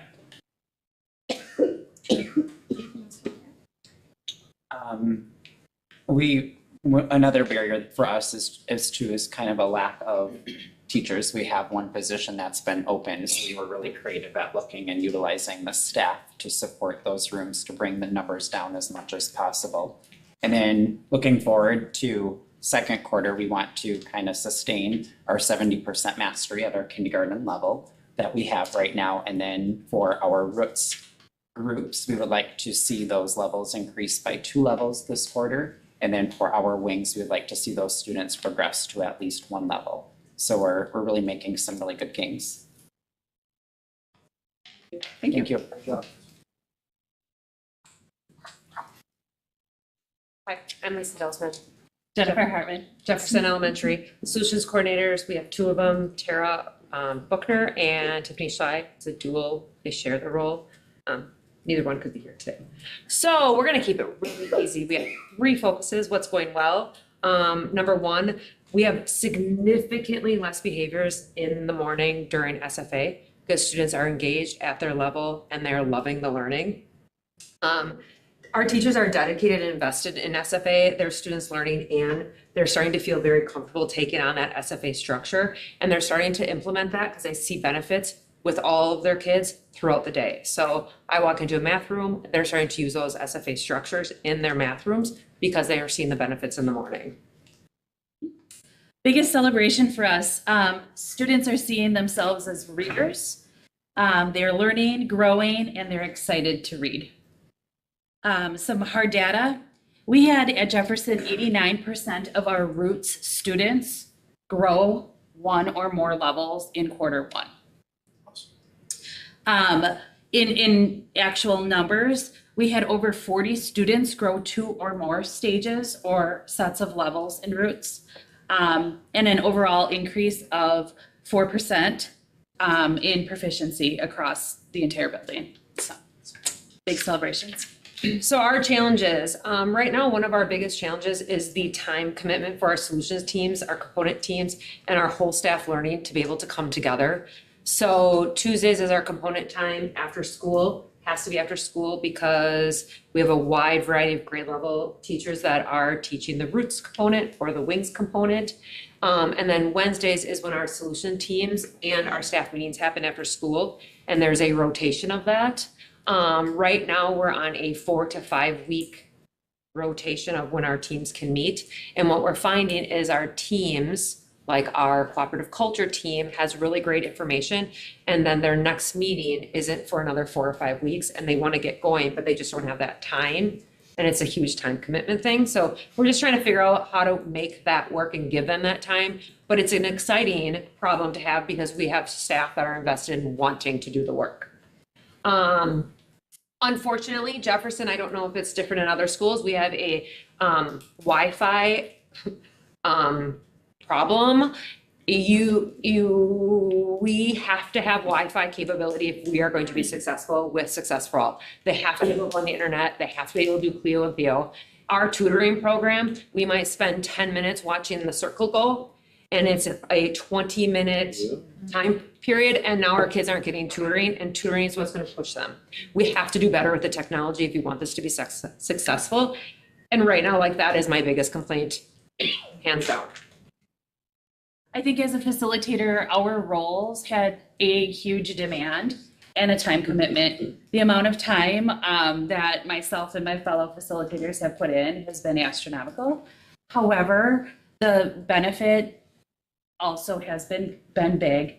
I do want to just appreciate the fact of the commitment for the PD by SFA coaches and that connection, and as the other team spoke about, let's all get on the same page. That's important steps in moving forward. All right, our goals. So we set some goals for our school for second quarter. We had an overall 4% growth. We are expecting to have that 4 to 5% overall growth for every single student for their reading at the end of second quarter. Our goal is that every single teacher in our building is implementing the SFA way throughout the day. So we're starting to see sprinkles of it in math. We want to see it in math. We want to see it in science. We want to see it in social studies because we are seeing the benefits for all of our kids. We also, a goal will be having our 3 specials teachers, so music, art, and PE, giving them the ability to observe some SFA classes to learn the SFA way so that that can carry on into those areas as well. The last goal we have is helping teachers find and use data in Member Center, the online portal, to help differentiate instruction based on need. We are in differentiated groups. Now within those groups, let's use our data and let's take a look at how we can further help kids. Questions? Nice job, guys. Great job, Thank guys. you. Hi there, I'm Courtney Schultz. I'm the principal at Riverview. I'm Jamie Grunwald, the facilitator at Riverview. I'm Stephanie Rosato, the 4K facilitator. I'm Jenny Kale, and I'm our early learning coordinator. And Megan Gleason is our school counselor and coordinator as well. So a couple success stories to share. We have really great systems for supporting our students' growth, not only in academics, but also through attendance, behavior, what it means to be a learner, and what it means to be a Raptor. The solutions teams have done great things so far, from our youngest learners up to our 5th graders. The time for our coaches to come and have that dedicated day to answering our questions, growing our leadership team collectively. They sit down with all of us, which is great, so we're on the same page. That in-the-moment coaching has been very, very helpful, so we know exactly what we should do for our next step. It's helping us really to be able to do our best for supporting not only our students, but our leaders as well. One of the barriers, I think, is also one of our greatest successes. It's our staff. We have dedicated teachers who want to do well for all students, which leads to that sense of wanting to do this well and perfect in a sense. And we all know as we learn, there are little bumps along the way. So guiding staff together to learn and coaching them through that, and also understanding that we are learning together and taking it step by step. Hopefully they can appreciate that learning. It's kind of the flip of the learning process, giving them how the students are learning also, and also giving them the expectation that it's okay that they don't know it all right now, that it is coming, and we're training leadership here, and when the coaches come, we can gain more understanding and dive deeper. So having them gain that understanding that they are doing a great job and doing everything they can for students, and it's proving in the data. We also at Riverview had a 5% increase in the first quarter, which will lead us to our goal overall. We're shooting for 4% each quarter. So we are hoping to see that continue into quarter 2. And just a little story, I get to do some of the reading with the roots assessment. And I had a little guy, the first baseline, he was really not able to do much. He couldn't do any sounds. He's a little 2nd grader. Wasn't reading any short CDC words. And when he came after first quarter, he did his sounds, he blew through them, did his words, and he was reading some short passages, and he's like, wow. He's like, I couldn't do any of this before. And I was like, goosebumps, tears. I was like, you couldn't. Look at the growth you've made. Look at your hard work. So just having students see that benefit in their growth was really those goosebump moments that I got to celebrate with the kids, and then try to share that growth and celebration with the teachers so they see that hard work they're putting in. In our Roots program, we had 83% of our students achieve 2 levels or more, and 12% grew 1 level or more. So that's a huge growth for our Roots program, which is really exciting. We're the only building, we have 4K in our building also, so that's why our team is a little bit bigger, in case people didn't know. So these are our 4K friends. I can speak to the preschool programming a little bit more. So our program is different than you might see in the elementary buildings. Aside from kindergarten, our whole day is SFA, and that's how our curriculum is based and split up. Just working on 9 different developmental domains. I think it's safe to say that the majority of our teachers, if not all, are excited about the renewed focus on the getting along together skills, so those social emotional skills. We also are spending a good chunk of time during the day in plan and play, which is an opportunity for our teachers to coach into play, to make those play experiences organic, and that's when problems arise and they can help support those social emotional skills. Strong focus on oral language and vocabulary acquisition in the program, which is wonderful because that supports readers. I'm gonna let Stephanie, our SFA facilitator, talk about data a little bit. Like Jenny said, our 4K focus is really on oral language and expressive vocabulary, which is amazing because I think that's really important for our youngest learners. We had a goal of reaching 20% in oral language and expressive language, and right now we're above both, reaching 37% in oral language and 75% in expressive language. We also have a strong focus on social emotional skills in 4K. Which is through GAT, or Getting Along Together curriculum, part of SFA. And our students are just shy of reaching our 20% goal right now. They're reaching 19%. So we're really close to that. And I think that that's a really big focus in 4K too, those social emotional needs. And I think that's a big win for us in 4K that our teachers have really appreciated, having the time to focus on some of those social emotional needs that maybe in the past they felt like they skipped over or jumped ahead of. Now they are allowed the time to take and teach it and really focus on that so that they have those school readiness skills when they're ready for kindergarten. Just to clarify, our overarching goal for end of the year is 80%, and we just split the quarters by 20%. So our goal was hitting those 20% marks first quarter. But of course, right, with change comes challenges at times.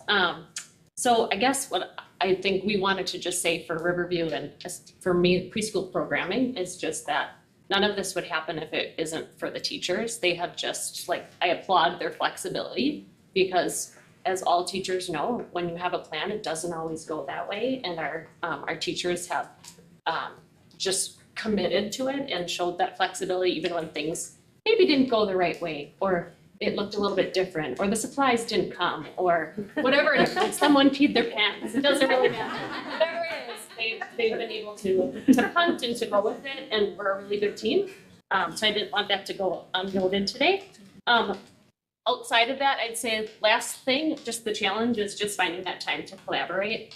Preschool-wise, we have programs in multiple locations across the city, and we're just adapting to not being able to see each other as often. So that would be, we could complain. That's the one complaint I think we would have. It's just that we really enjoy that time together, and good things come from that. So we're hoping to continue, if not grow collaboration time. I think a challenge that mimics what the other schools were sharing as well is the behaviors in the schools. And I know personally that I don't spend as much time as I wish I could in the classrooms coaching the teachers and providing that feedback. Because that's really my job as an instructional leader, but we need to attend to the needs of our students as well. So that's one thing that presents as a challenge, and we're working on some systems to improve that every single day. But I'm looking forward to some ways that we can improve that. Thank you. Thank you.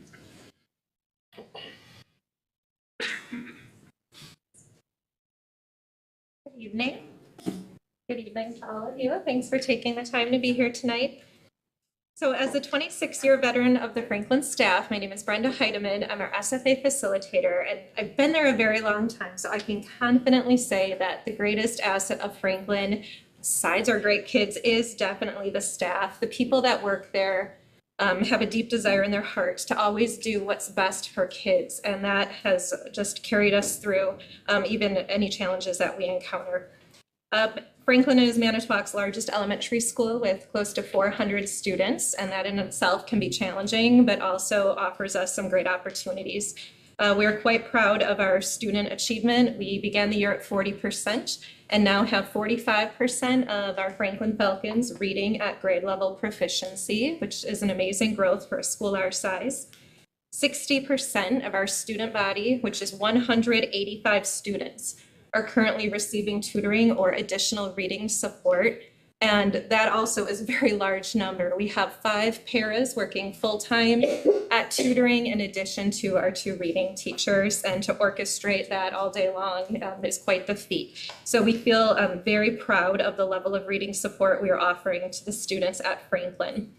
Challenges, some of them have already been presented, probably just working with SFA and the fact that, I do have different coaches than many other facilitators, so making sure that we are receiving the same information and a little bit more timely, so everything's not like a last minute as we're trying to continue to learn and stay on top of programming. We also have a large number of students at Franklin with special needs, so making sure that we have the conversations and we welcome Katie Eichmann often also to make sure that we are programming well for every single kid at Franklin, as we truly are looking for success for all. I'd like to end by saying that at Franklin, we're very appreciative of our parents. We have an outstanding PTA that has provided us funds and opportunities to enhance our SFA program. And we're also appreciative of the community at large. We have a lot of community partnerships who donate time and money to helping our Franklin kids celebrate our successes. Thank you. Let's combine. We're just gonna do a combo of both middle schools at the same time. So I'm Anna Beatty, principal at Wilson Middle School. I'm Amanda Callahan, associate principal at Wilson Middle School. Sandy Telechka, the SFA facilitator at Wilson. Terry Augustine, school counselor and solutions coordinator, co-counselor, and coordinator Becca Williams is not here tonight. And I'm Martin, I'm the associate principal at Washington. Alrighty. I'm gonna let our solution coordinator and facilitator share their celebrations first, and then we'll just fill in gaps. Let's start with you. Okay, if I start talking too much, somebody give me a. So first of all, I want to give a thank you to all of the facilitators. We meet once a month and we bounce ideas and we share things that are going on, but we also have a group email, we have chat groups, and whenever anybody creates something, they put it on there, they share it. At our meetings, at our monthly meeting, Lee has come, Heidi has come, Jim has come. So I'm grateful for that support. Amanda Saraki, who is the facilitator at Washington, and myself, we meet once a week. Jim has come to, I think, almost every one of those meetings just to hear what's going on and to see where we need support and those types of things. One of the goals was to make sure that Washington and Wilson were on the same page and that all of our students were receiving everything the same and equal. And Amanda and I have really been working hard to make sure that we're coordinating everything that's been going or goes on at both of the schools. So just wanted to share that. But as far as successes, this year has been amazing so far. We at Wilson, we jumped right into the tutoring right away doing theme reads. We had set a goal to have 30% of our kids who are doing theme reads in the first quarter move up a grade level. And we exceeded that. We hit 35% of our kids moved up a grade level that had received theme reads. We had, is it okay if I share all these numbers? Okay. We had 79 kids at Wilson moved up a level this quarter. So there were 79 students who moved up, and 9% of those kiddos that moved up are now reading on grade level. So that is, yep, absolutely. Our solutions teams at Wilson have been really invigorating. We had a great team share last week in our after-school meeting. Everybody came with a color theme. We dressed in our theme. You'll see it in the slideshow tomorrow. Yeah.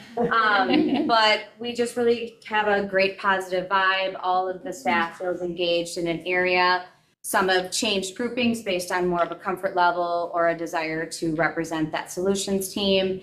We have challenges every month in our advisories. We're trying to get all the students and staff really hyped up and continuing that thread that we've had the last few years. Also, we've been working on attendance numbers, tardy numbers, engagement, and all kinds of great positive things. So we will be talking about struggles, but I would say that the biggest positive thing is to grow through the struggles. So every day we come knowing that we've got a lot to do. And at Wilson, we've always been a Wilson of family. I talk about that all the time. Wilson is a family, and we strive together every day to move each other forward, hence leading our students and our families along the way. I think that they probably kind of got the idea that we have multiple solutions teams. So district-wide, we have intervention, attendance, and cooperative culture. We also have additional ones within Wilson. So we have focused on behavior, staff culture, parent engagement, and safety as well. So all of our staff, because we have a large staff, all have some kind of little area that they can focus in on. And together as a team, they created goals, created plans for each quarter, and then reported out about their results and then set their second quarter goal as well. So each team is going to be goal focused and targeted on how can they help impact that overall reading goal within our building. And that goal is to move each quarter 5% of our kids to grade level reading. And then we'll talk about barriers. And we'll let Marty talk.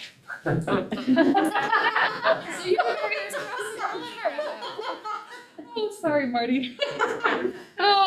So a lot of what's been said is, things that are similar at the middle school level, not just the elementary. So some barriers that we see at the middle school level, right now specifically, Wilson is seeing a shortage of staff and reserve teachers. We started the year short.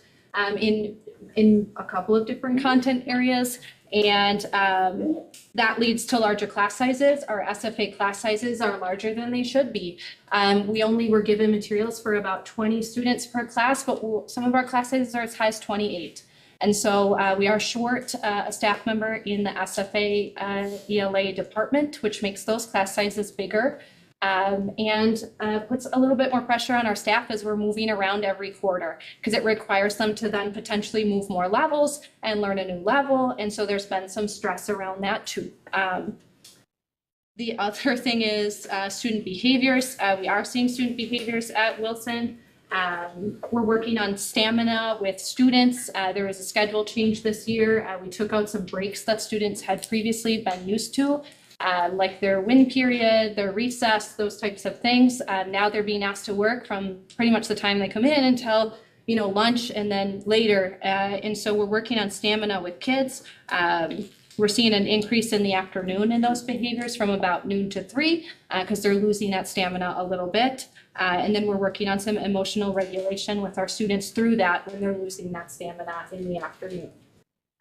And then, lastly, one of the biggest concerns that we have that we've seen issues with that I think contributes to some of the behaviors that we see at the middle school level is the schedule. And so, I could talk all day about that, but I won't go too started. But basically, the schedule has created some situations where kids are maybe in rooms they don't want to be in. And so we're seeing an increase in behaviors in those rooms. And additionally, our staff is unable to meet in common PLC time. So we've taken away that collaborative time for staff.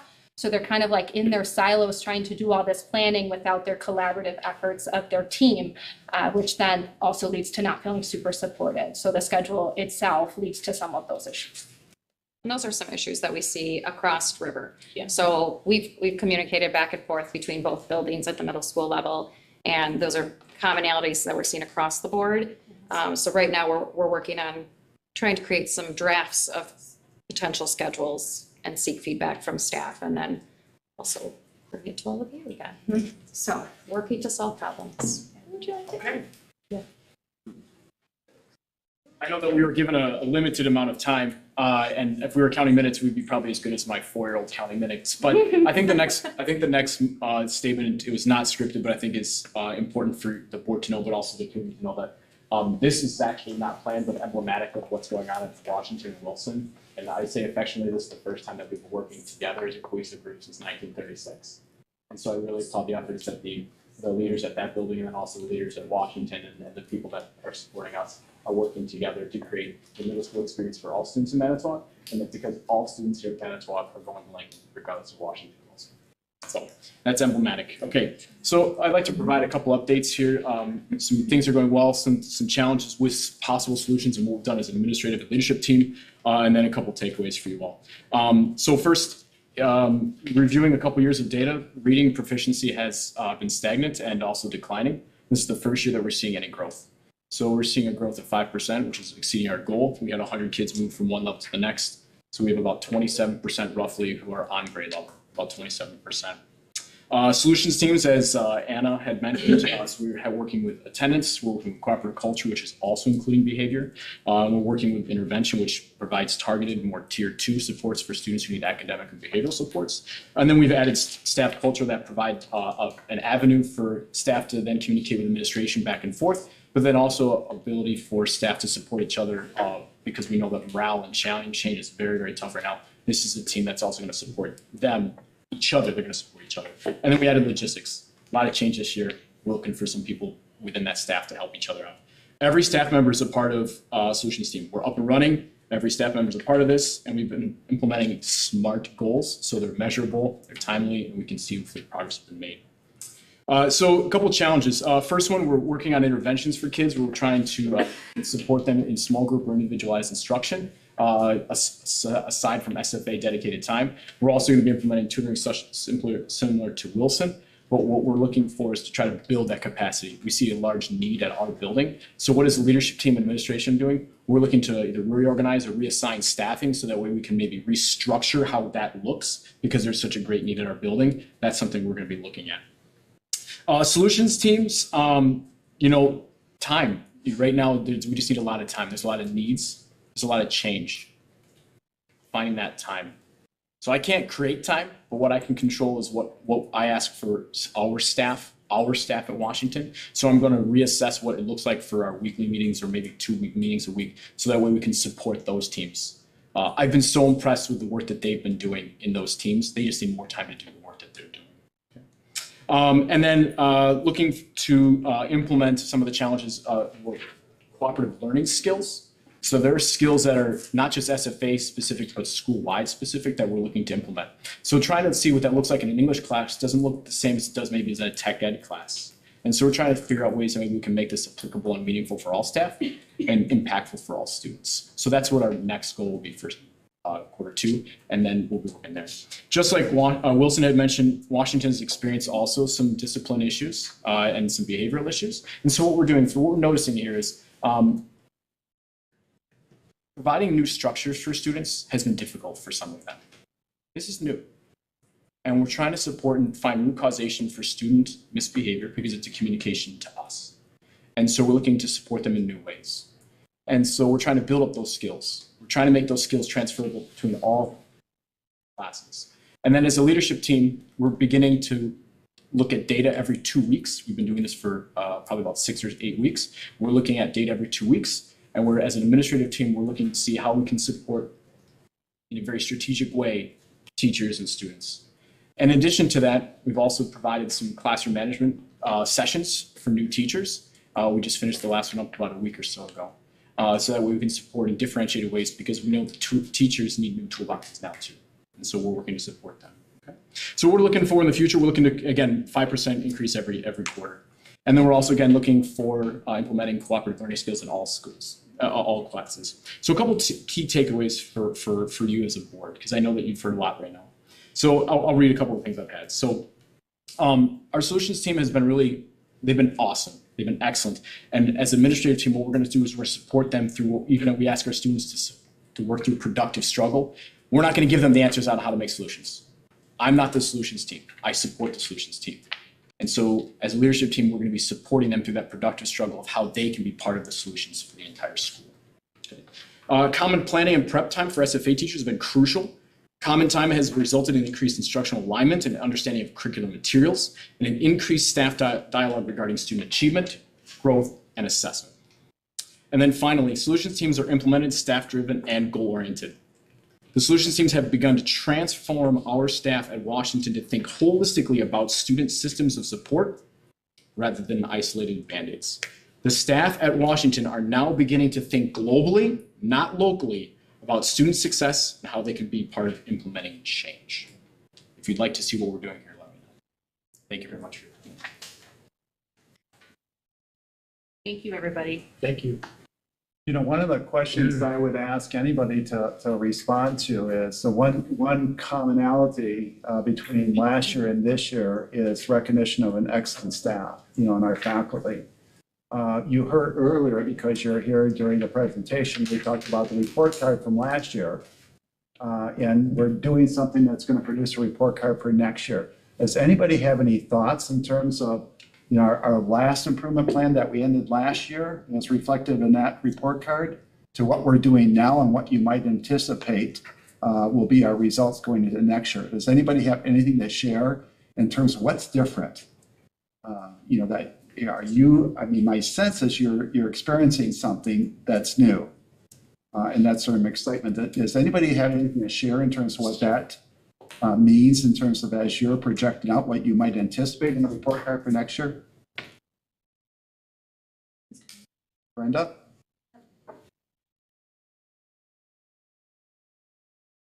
Noticing that we're having that we're excited about that could really reap great results on next year's school report card is, like I said, I've been at Franklin for 26 years, and for a period of time I was our Excel gifted and talented advocate. As that program kind of dissipated, we watched the number of children in the advanced category at Franklin also decrease. And we have practically no one on our forward exam heading into, I haven't looked at the new results yet, but heading into last school year, performing advanced on that school report card. Under the SFA model, we are now taking our brightest students and once, getting to appropriately place them, which is an accelerated placement for them. And we're starting to see some excitement with our highest learners.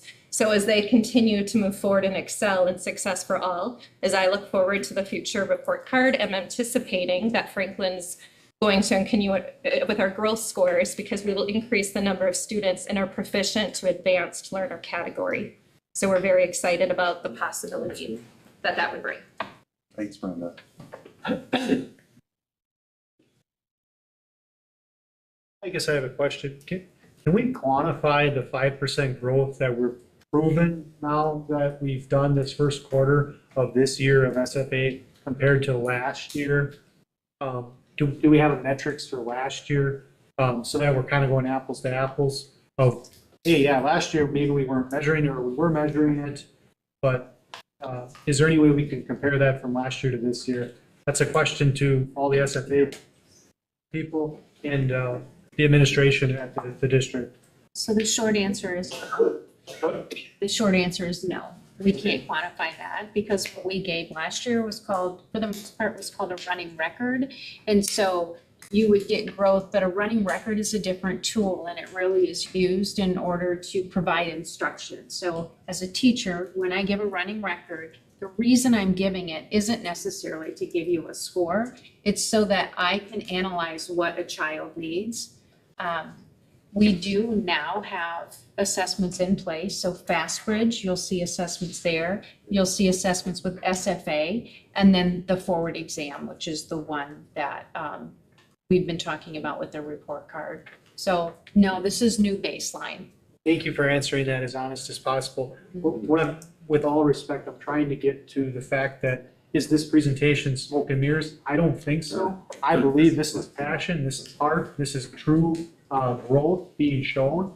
But I want to make sure that we're not just, that somebody is colluding to try to make this better than what it is. So I don't believe that. I believe this is genuine. Thank you. I'll answer it Thank you. for you.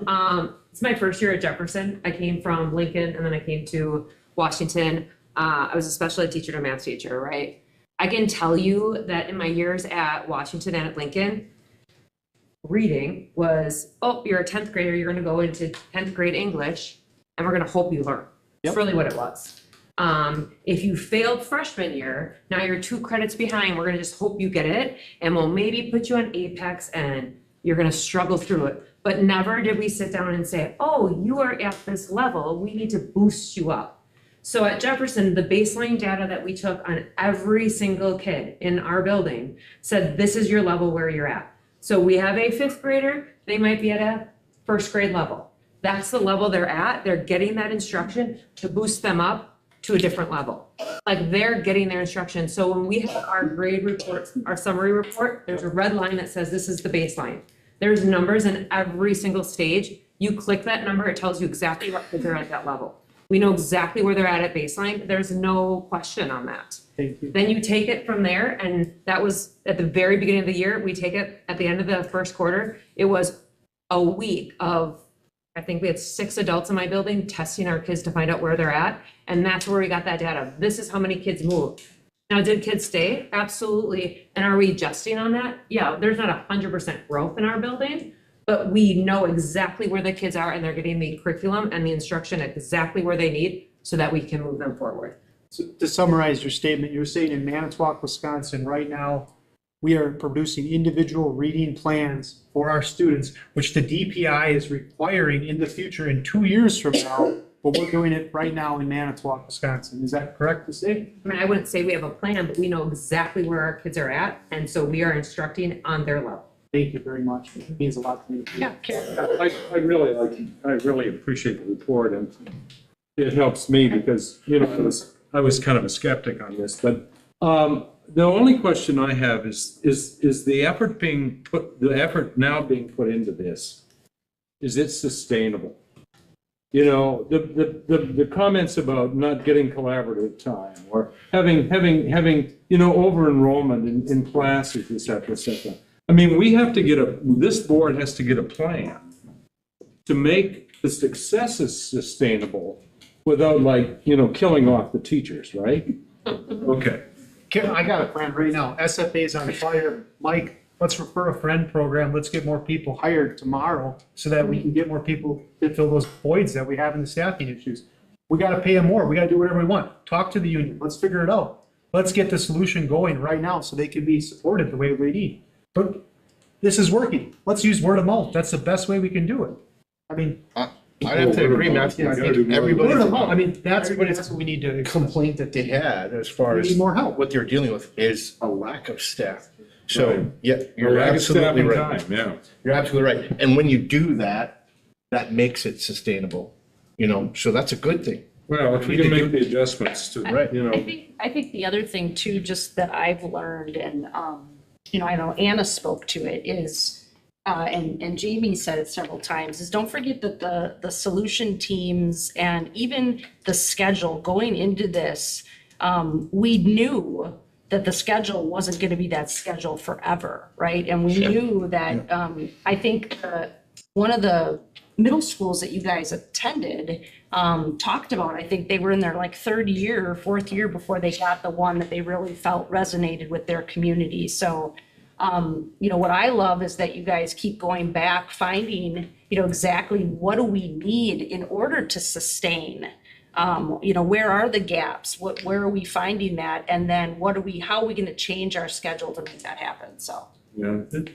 This is a little observation. What I was asking and hearing is where's the accountability relying on? And it sounds like it's the solution teams. That's really what I'm hearing. It sounds like the accountability at the facilities is the solution teams, which I'm just proud of them taking this responsibility on. But we need to be able to have a quantifiable entity at each facility being accountable to our students that we're implementing this correctly or we're finding the solutions to the problems. So I'm very happy to hear that the people at the school are taking responsibility completely. Because if it's up to the school, it's going to be through their efforts, their staff, doing it what they need to do. So thank you I can hear the accountability in your voices. And that's what we need. That's how we change this whole unaccountable culture we're playing right now. Nobody wants to take responsibility, and you guys are taking responsibility completely, and I thank you very much. I think the only other thing I would add too is that, you know, it's not just the solution coordinator. I mean, every single one of these. Well, they're teams. They're a team. They're teams. And the model makes, I forget, maybe Marty was saying it, but you know, it's the science teacher, it's the custodian, it's everyone in the building knowing what SFA is, what the models are, especially the social emotional component, right? So when you're out on you're in the cafeteria or you're in there, you can use those. I mean, in the first couple weeks, I remember somebody talking about, and you guys know the lingo better than I do. You guys want to paint the something path, the peace path, right, out onto the playground, right? And so that language is going to be coming across K through 8, that everyone's going to be speaking that language and everyone's going to know that they have a part in the success of the program and every student, whether you're doing direct instruction or not. You know, I think that's what you guys are seeing, that everybody is a part of making this successful. Marty. I think it's important to comment on sustainability and accountability. I'm just one school, but I know I talk to these awesome people regularly. Right now, we're gonna have to be creative about what sustainable looks like, and we're seeing growth, and we're seeing achievement, we're seeing success. So we don't know what sustainable looks like, but in terms of accountability, you know, we're committed as leaders right now to running this to fidelity, as SFA wants it to do. So I think that you guys can be rest assured that we've been pressed hard and we're committed to doing the fidelity that SFA was looking for. And we're seeing growth and success right now to that end. And as a board, you can be rest assured that however this plays out, you know that we're going to be working hard and we're committed to running it to fidelity. So you won't have any questions in your mind as to whether or not why. We're working hard to make sure it's done to fidelity. And we're making sure we're supporting each other through those processes and we're getting supported for that process. So as you have questions about what fidelity looks like and what sustainability looks like, we'll continue to keep asking those questions and we'll keep looking to find solutions to that.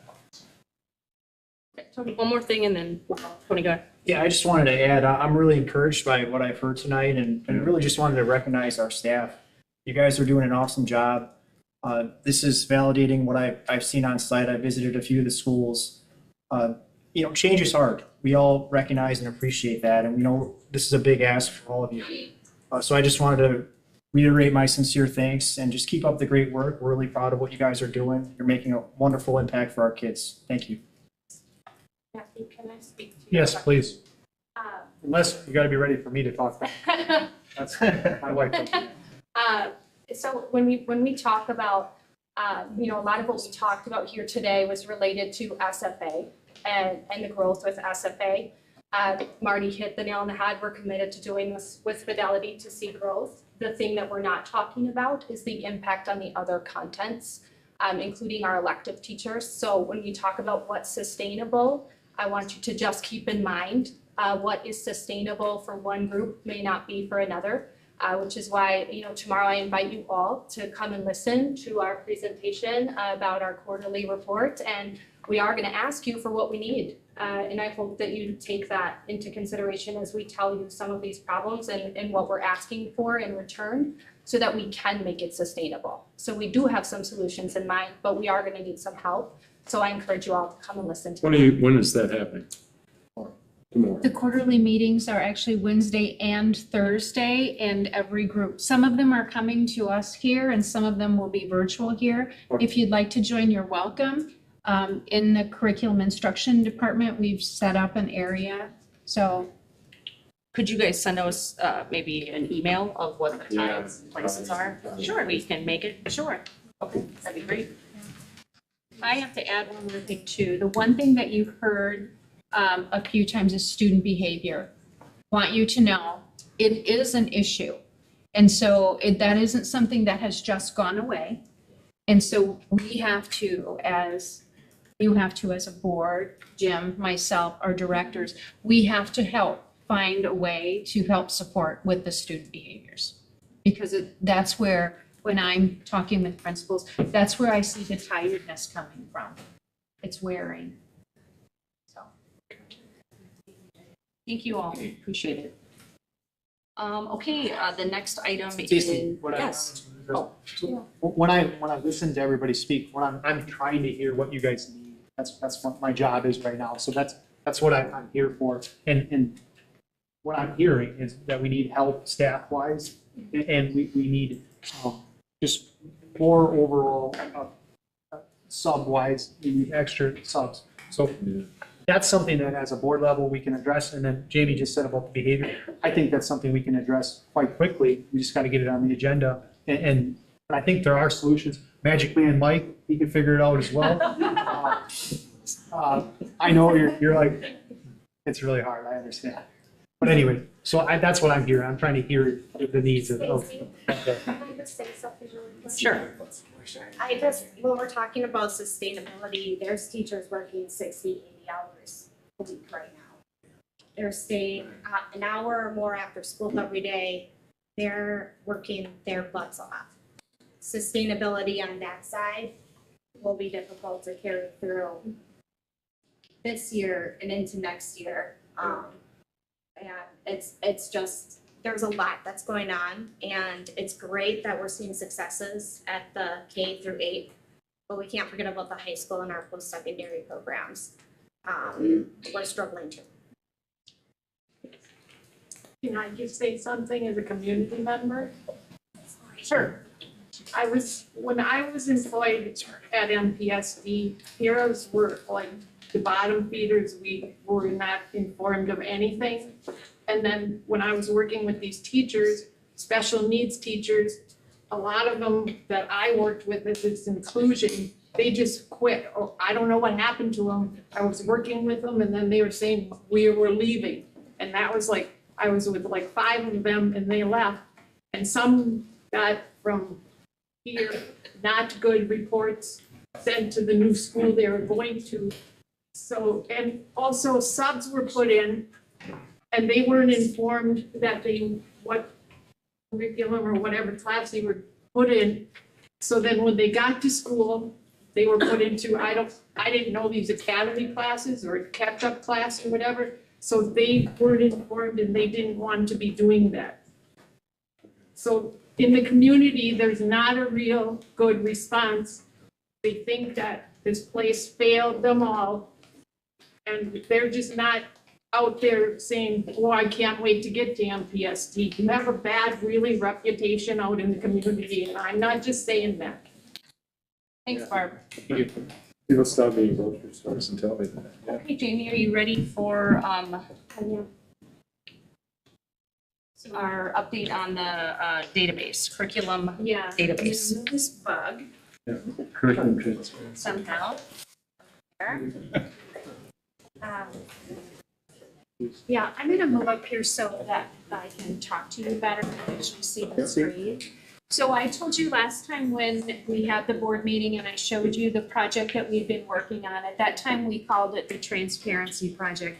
We're now calling it the Curriculum Database because it's a place where our teachers, our staff, our community, our administrators can go to find what is the curriculum and how is it aligned, and then what assessments do we use. So it's ready. I'm going to show you how to get there. Katie's actually going to help me with this. So if you go to our website, you find district, you go down to educational department, and then at the bottom it says curriculum database. You'll click on that. Oh, okay. That's cool. And you'll be able to find our curriculum. There are areas that if we are currently still working on it, it will say in progress, or like under science, we have our curriculum right now under review for science. So that'll say under curriculum review. If you can show them a couple of the other pages, Katie. So there's middle school and high school, okay? This will be updated in the summertime of every year. We'll be asking our staff to give us feedback. We'll hold on to that and we'll update in the summer. That way everyone gets the same curriculum. There are no changes. Unless there's a typo or something like that, we'll fix it. But it's online and live. This is live, he says. Okay. No. Excellent. We met the deadline. Yay. Yeah. I thought you would. Yeah. I'm amazed. All right, thank you so much. Any questions at all for Jamie regarding the Amazing. database? That's pretty cool. Okay, so now we're gonna move on to the McKinley Academy Review. And I believe there's a presentation that goes along with this. Yep.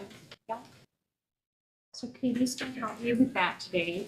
And I'm going to share with you, and I'm a pretty clear, transparent, honest person, and I'm going to tell you I feel pretty guilty about this. I feel like it under my responsibility is to evaluate programs. This is not a program that I paid much attention to last year. I did talk to Chris early in the summer and said I'm going to be starting to look at McKinley, and part of that reason was I couldn't wrap my head around what is McKinley. I would ask and I couldn't get a clear definition of it. And I think that that's actually the case for a lot of people. When you ask, what is McKinley? Well, it used to be, a 912 charter, and then some things were added. And then maybe it is McKinley at Stangl. Stangl's a building, but they get mixed up. Regardless, not an excuse. I wish I would have looked at it more thoroughly last year. I did not. But I did start looking at it at the middle point this summer. And then unfortunately, I had a health issue that took me away, so I did not continue that investigation until I returned. When I started looking at McKinley, I want you to look at your next page, Katie. The pillars of excellence, and I focus in two areas. The first being student success and the other being infrastructure and funding.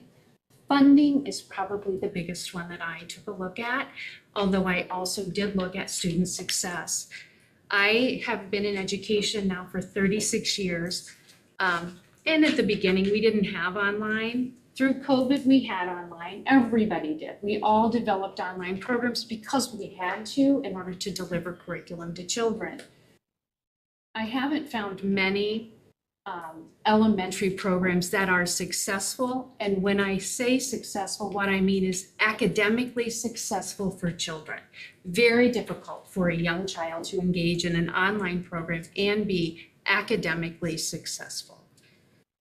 So with that said, I actually started looking at it more from a financial perspective.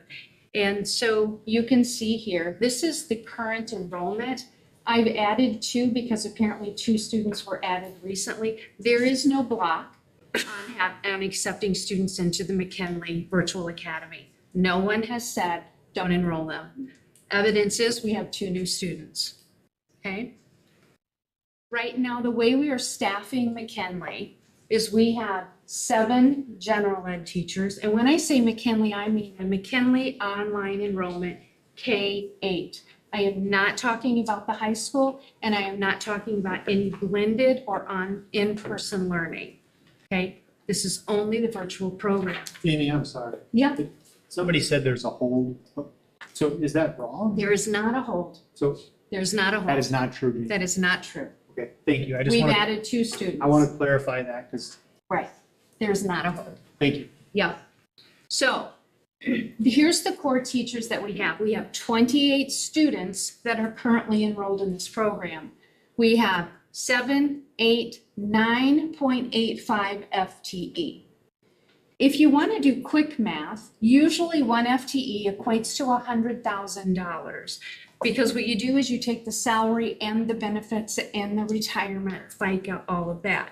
So right now, for the 28 students, and I actually have the actual numbers. I took the current staff members that are there. Staffing expenditures for the 28 students is $863,000 or $863,090 for 28 students. So when I saw this, first I thought, that can't be right. I'm not looking at this right. Something's off. Well, what's off? So I called Stephanie. Stephanie, how many students are enrolled? Tried to verify everything I could because, first of all, I felt really guilty that I hadn't seen this before. But more than that, the resources that are going into this program seem to be quite out of line from the resources that we are putting currently in our own classrooms. So I've listed over here who the virtual staff are. You'll see there's K-5, there's 4 teachers. K-5, there's 4 students. It's broken down. I pulled all of their schedules because I wanted to take a look at the schedules as well. Anyway, I'm trying not to get upset because I'm disappointed in myself that I didn't see this as a huge red flag. But I didn't, now I do. The McKinley K-8 enrollment, Katie, if you can go to the next page, please. I thought, okay, so is this a program you just had a sudden dip? Is that what I'm looking at here? Here are the numbers. These are the September counts. I wanted to compare apples to apples. The highest number they've ever had is 71. Even if you take 71 students, and I don't think their staffing has changed, and you equate that to the 9.78, I think was the number, of staff, the staffing is still out of alignment. Okay? We currently staff, most of our kindergartens are under 20, but our 1-5 is about 22 to 24. You've heard of some classrooms that are as high as 28 to 1. Okay. All right. So I'm going to move on. And you would think with that kind of staffing, because it's basically a 1-to-1 in many situations, right? Online, 1-to-1. You would have outstanding student results. Here are the results. Now, I want you to note, I put it up there, I'm not able to break down the K K-8 online results in isolation because it's reported as a K-12, because you have 9-12 version students as well. But what you will see in here is a high number of students who are not reading at grade level. You will see proficiency that is not high, and concerns.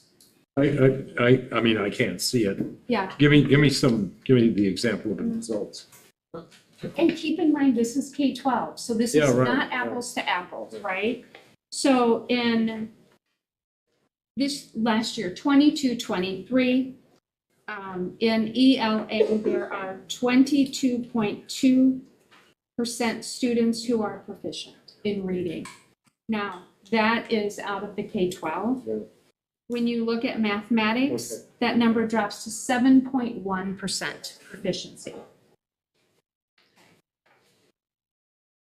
The next thing I looked at, you can go to the next slide. This is just in the virtual program. Correct. I am only talking virtual. Okay. Only virtual, right. The next is the K-8 virtual cost, and I want you to see what the cost is of this program. And again, this is 28 students. The revenue for the students coming in, I calculated on 26 because I didn't have the extra 2, is $226,000, 200, I'm not reading my numbers right, Angela, you might have to help me. 226, 236. Okay, just look at that number. That number's accurate. Yeah. The staffing cost is right below. Then there's budget expenditures. That's just an amount that we allocate out so you can buy paper, pencils, whatever. I do know that last year they did not have a viable reading program, so I approved the purchase of a reading program for the virtual. That cost was, I believe, $35,000. So that's a new thing that they have.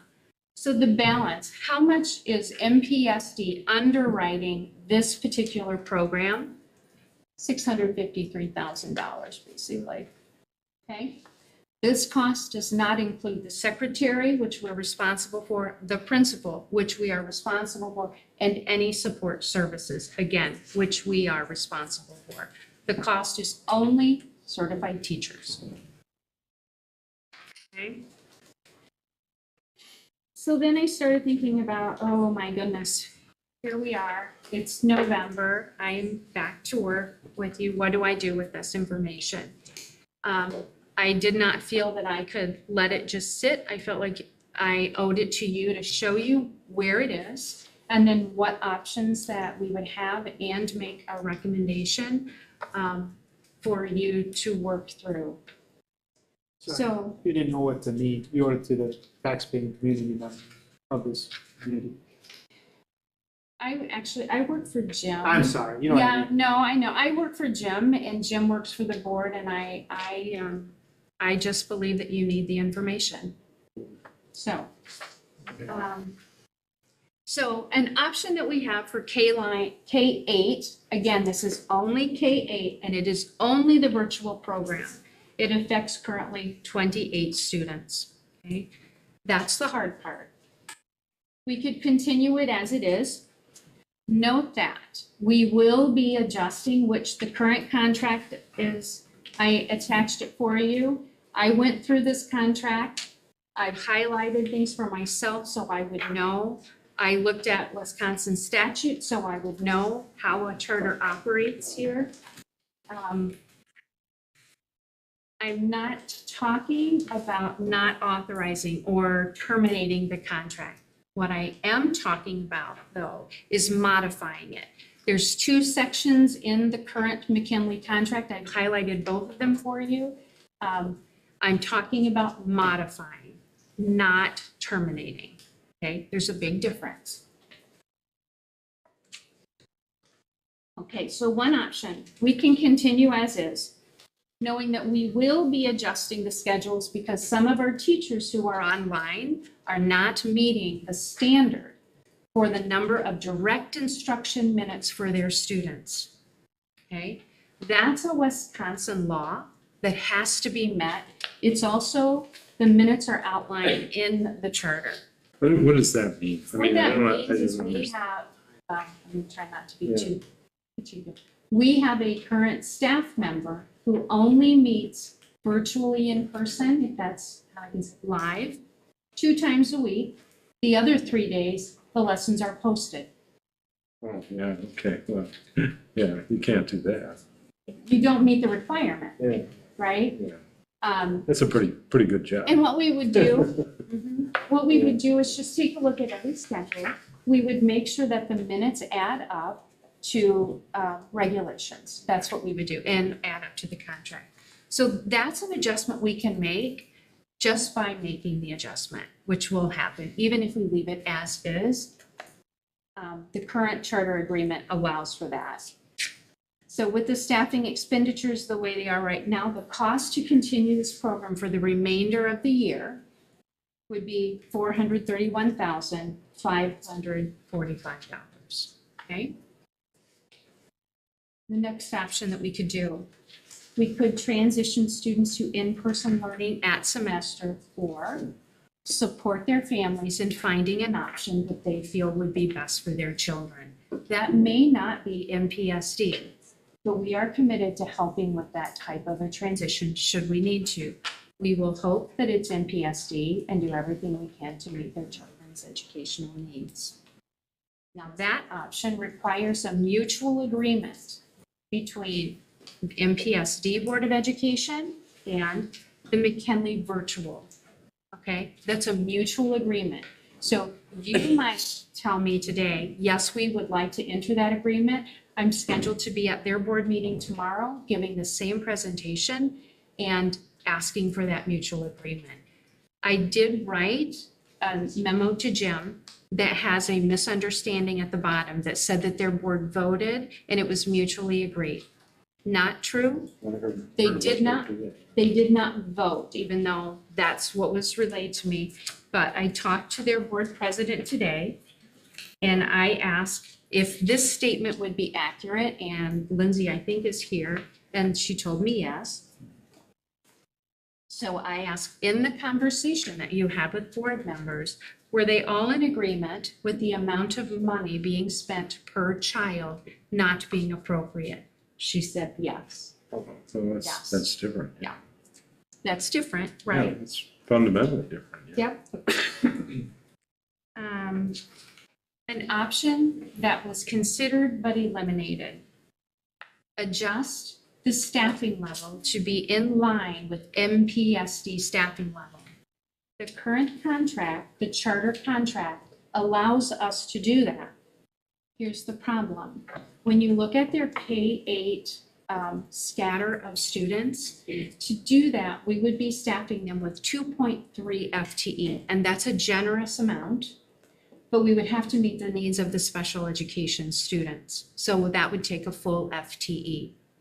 And then we would use 0.3, 0.1 art, 0.1 music, 0.1 phys ed. Okay? It's almost impossible to create a schedule that's going to deliver the direct instruction minutes that would be needed based on one general ed teacher delivering to 9 grade levels. 4 core content areas are required. I don't see how we can create that schedule, considering we need direct instruction minutes.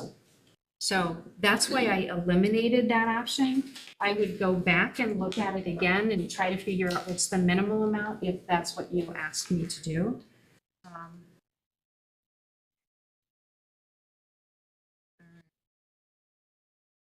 So my recommendation to you, Jim, is that we dissolve the McKinley online program K-8 at semester time. That we take as many of the staff that want to come over to our buildings to fill some of the vacancies that we currently have, work with them, talk with parents. That meeting is scheduled for Thursday.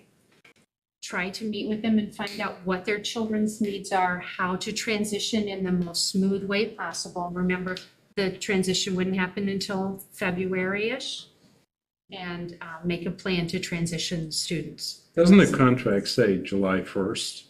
If there's not mutual agreement, yes. Oh, if there's no mutual. Yes. I mean, we didn't, I mean, I must kind of protest that in that as a member of the board, I mean, honestly, I think this contract has been available for a number of years now. This is the first time I've seen it. I walked in tonight, there wasn't a folder. I mean, to actually come up to speed on this whole thing, you can't do that in 15 minutes before the meeting starts.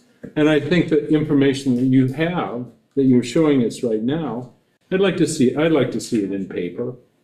I mean, I just feel like I'm getting the sort of the quick and dirty presentation right now. I'd like to be able to have some time to think about it. Okay. Yeah, that's certainly what you can choose to do. I mean, Well, I guess I'm feeling the same way. It would have been nice to have this a couple days ago when this started. My concern is that discussion that, in discussing today with two members of that board, they were very clear that no decision had been made. I mean, everybody agreed that there was a money problem. Yeah.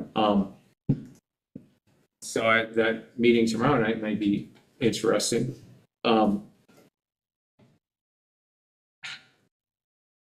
My biggest concern, and I understand money, and I understand what you're saying, is you have 27 kids, I believe, today that are in this program that you are now saying, okay, it doesn't matter, you have to go back to a school.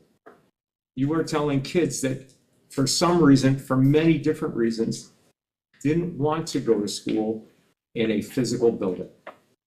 And now, next semester, we're going to say, you got to go. Sorry.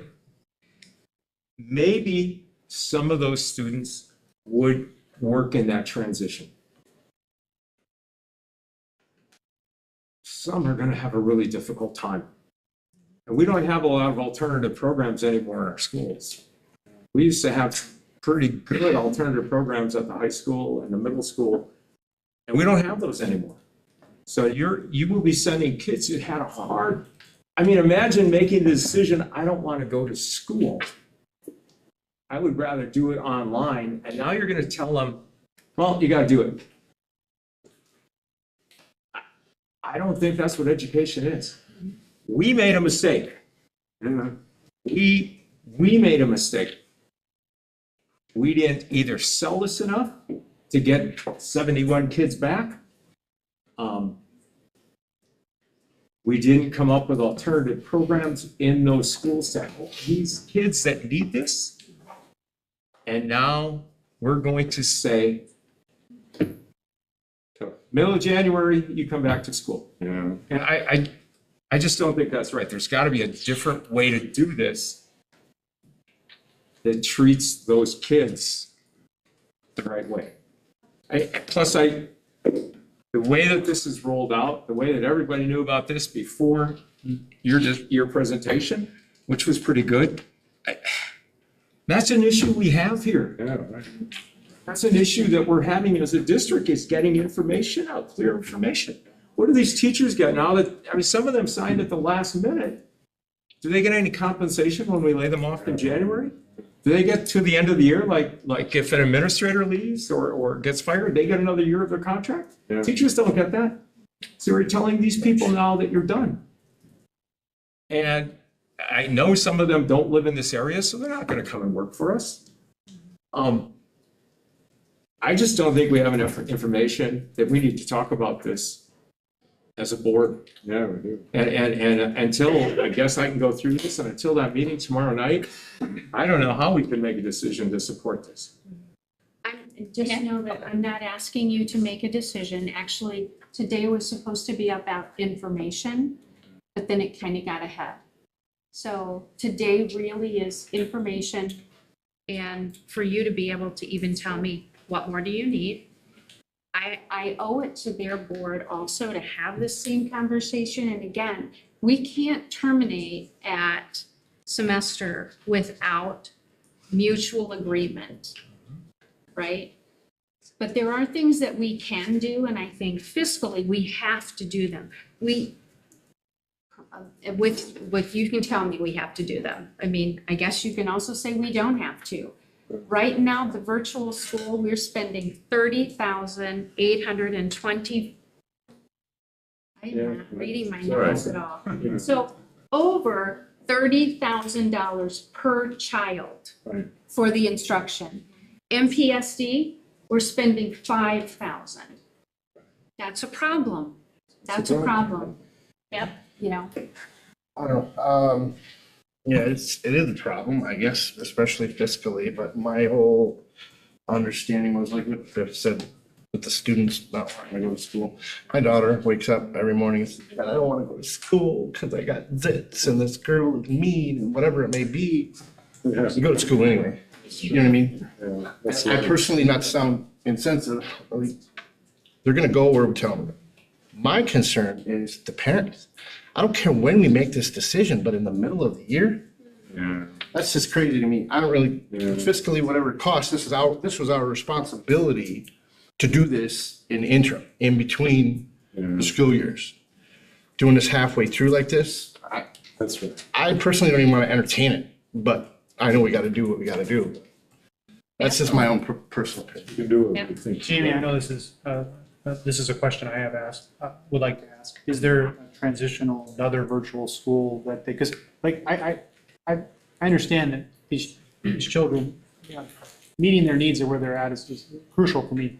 However, if their needs are being met at their home right now on a computer, because it's a virtual school, not in person, is there the opportunity for us to help them sign up to a different virtual school in this country? That's my question. I believe there are. Do they get to take vouchers with them? I believe. I can speak to that. I believe there are many virtual schools, and I think as we meet with parents and we ask them what their needs are, some may choose to come back, some may still want to be online. And we have to find out what options are even out there to be able to support what their needs are. I am not proposing that we just tell people they have to come back if they chose not to. One of the things that I remember seeing, and I think this is what you're gonna address, is that that's maybe a difference than some other schools, I don't know, but what I've seen in the writing from teachers is that it's live. So it's not asynchronous where you are just sitting there doing stuff on a computer. There's a live person interacting with you. So just remember that, and that may not be something that's offered with every other virtual program. Thank you for the clarification. Was this virtual program always around even before COVID for K-3? No, it wasn't. No, we Started at, I think it was we voted on 2021. it, 2021, and 2021. most school districts did start a virtual program. Right. I mean, that is how we dealt with COVID. Most started it. The charter is different than what I'm accustomed to in that my work with charters in the past is that as a public school, we were not fiscally responsible for the charter. We oversaw it. We made sure the curriculum was in place. We attended board meetings, but we didn't finance it. This one is different. This one we're financing. So before COVID, the kids that went to McKinley would just go in person, right? Yeah, they went in person, yeah. As far as I know. And Yes, they could did. still do Yeah, that, I was right? on the board there for Yeah. 10 years. So. There was a couple, remember, this is a couple years ago, there was programs merging, the MCC was merging with the virtual, so they took McKinley, see, I'm not the person who should speak about this, but they took the McKinley facility and they brought it over to Sting, but there was 2 programs being ran out of that facility. Just the virtual, like the spot, and then also the MCC of actual physical children that would go to Stangel Elementary. So that's why it's kind of the background story is kind of more important. Yeah, it just seems to, again, just looking at the facts, right? If this didn't exist before COVID, and now it's costing us whatever, 400 Yeah, or 500 grand a year. I mean, it's, 600. It's costing you almost 800. yeah, or whatever that number is. Yeah, I mean, it's a big number. So, yeah, economically, it's tough to. That would be in the red. Thank you. First of all, obviously, as everybody's already stated, we need time to really read this contract over. Having from, as you've discovered yourself, having from Friday till today, even to begin to grasp the rather strange Wisconsin charter laws wasn't enough for me. And understand what we're doing at McKinley. And now to have the agreement that we need, that I'd really like to look over, which I do see that we have been derelict in, because even my glance through it here seems to indicate that we're supposed to be looking, we as an entity, the district, are supposed to be looking over what they're doing annually and providing some sort of feedback.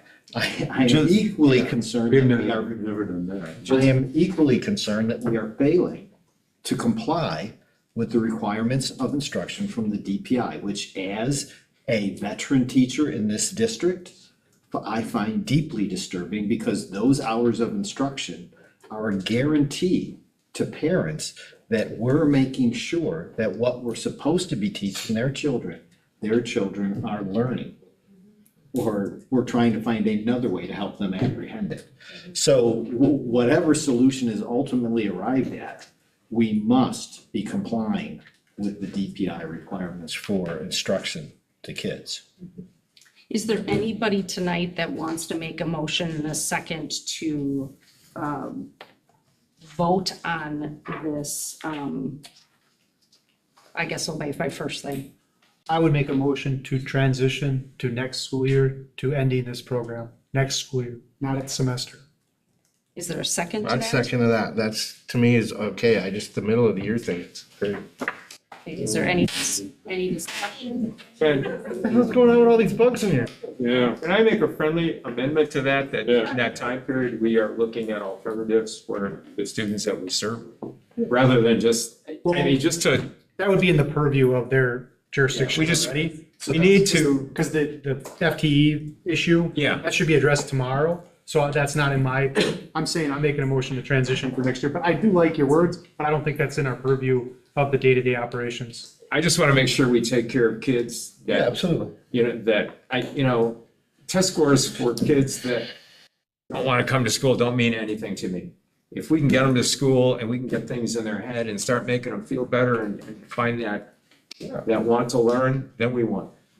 So I just want to make sure that's part of this, that I agree, we got to look at, this is a lot of money, but we got to find alternatives. So. Matthew, can you please repeat your motion?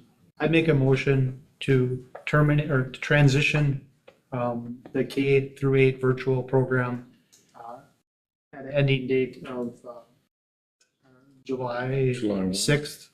July 1. July 1, thank you. July 1 of 2024.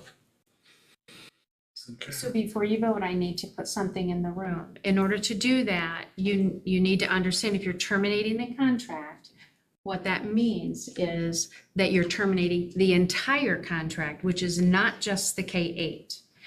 What we're asking for is a modification to their contract, okay? I make an amendment So to- you want to modify.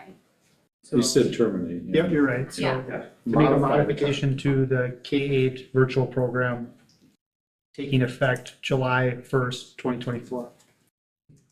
There'd be a better way to do that, I think, to say that we will not take action in the middle of the school year. Right. On this issue. Whatever. And not necessarily say, terminate or, or modify or whatever. I mean, I think this requires some real thought. But I think that's. And I think the parents should also be consulted on this, because, and the teachers should have something to say. I mean, we're all in this sort of thing together, but I don't think we can just, abstractly say, oh, let's do it July 1st. But I think it's fiscally, I can understand it's fiscally Oh, I do responsible. too. We're spending almost $750,000. Oh, I know. I'm not in favor of that. Would it be prudent to maybe just kick this to the next meeting, and you could talk to McKinley tomorrow and see what they think? And then, Yeah, that's a good idea. I mean, that's, I would vote against this motion because Yeah, me too. I think that we need to make a decision. I don't think that it's fiscally responsible to kick this down the can, or kick the can Kick down this the road down, till July. Number one. Number two is I think that we do need to have the other board meet, consider everything we've heard today, come back next time with more information and anything anyone else wants, give Jamie the marching orders of what we want and make a decision at that point. Stacy, can I make a comment? Sorry, we could still make a change. If we make a vote, so if you have a motion right now, I would hear it, but if the motion I just made, if we could make a change to that, we still can next meeting. You know what I'm saying? So like, it's not like, because I'm talking about next year. I'm let's talking take- next let's school take- year. Sure, I understand that, but I think there's a motion and a second on the floor and that we should vote on that. And then, and I'm just saying, I'm not gonna vote for that because I think that this needs further discussion and we need more information. You know, and I'd like to see this even as a bigger picture item. You know, this is a bigger problem than just the K-8 virtual program. And it has been a bigger problem. And again, it's McKinley, you know, I think they also feel, you know, left out of what is the grand scheme and how do we fit together and all that good stuff. So, so anyway, that's. Do you want me to go on with the presentation or do you have to vote or? Well, I'd like to recant my second. The reason why we say that, because I'd honestly like to amend it, the motion that we just table this until we get on the same page with the McKinley Board of Directors. Honestly, Yeah. I would like to see us meet together, but that's just me. I would like that too, but it's just notes, it's just meeting notes until there's a vote. So you've That's why- withdrawn your motion? So if there's no vote, we just discussed it. Yeah. And now we can discuss it next meeting, we can keep discussing it. But I'm just saying there needs to be action, otherwise it's just discussion. You can't keep talking about a motion that does not yet have a second. Yeah, right. Yeah. So we have to get a second to continue considering this. Yeah, I'm withdrawing. I will second it to continue. Thanks, man. Okay. Yes. Like you, I will be voting against this motion for two reasons. One is I don't want this to go to the wayside. I think this is something that the people concerned with deserve clarity on. I absolutely understand where the concerns may be with the hardships. If this was implemented in the middle of the school year, I don't think implementing in the middle of the school year is ideal, but that doesn't mean it's beyond something that needs to be looked at when you're going to have to look at what the alternatives are if you don't, and you have to get real clarity on those. And I do think we need to understand the totality of it and read all of this too. So I can't vote for this motion because I don't want us to put this off any longer than we have to, and I'd rather we act on it within the next month with clarity. Okay, any other discussion? I just want to say this. We're the Manitowoc Public School District Board of Education. We have 28 kids that we're talking about their future that may not fit in some other place. So I think we need to make a decision. We need to come out and say yes or no to help that other board make a decision. You know, they're the board for one charter school in our district. As a school board, I truly believe we have to make a statement we're willing to educate all 28 of those kids. And if somehow some of them want to go back to their regular schools, maybe some of them will, and then we can start looking at staff. But we need to make a statement. We are standing behind 28 kids, and we're going to educate them. And if it's going to cost us a little money, that's our fault. To the end of the year. Yes. Right. Till what? Just till the end of the year. Right, yeah. And then we after don't that, stand behind them?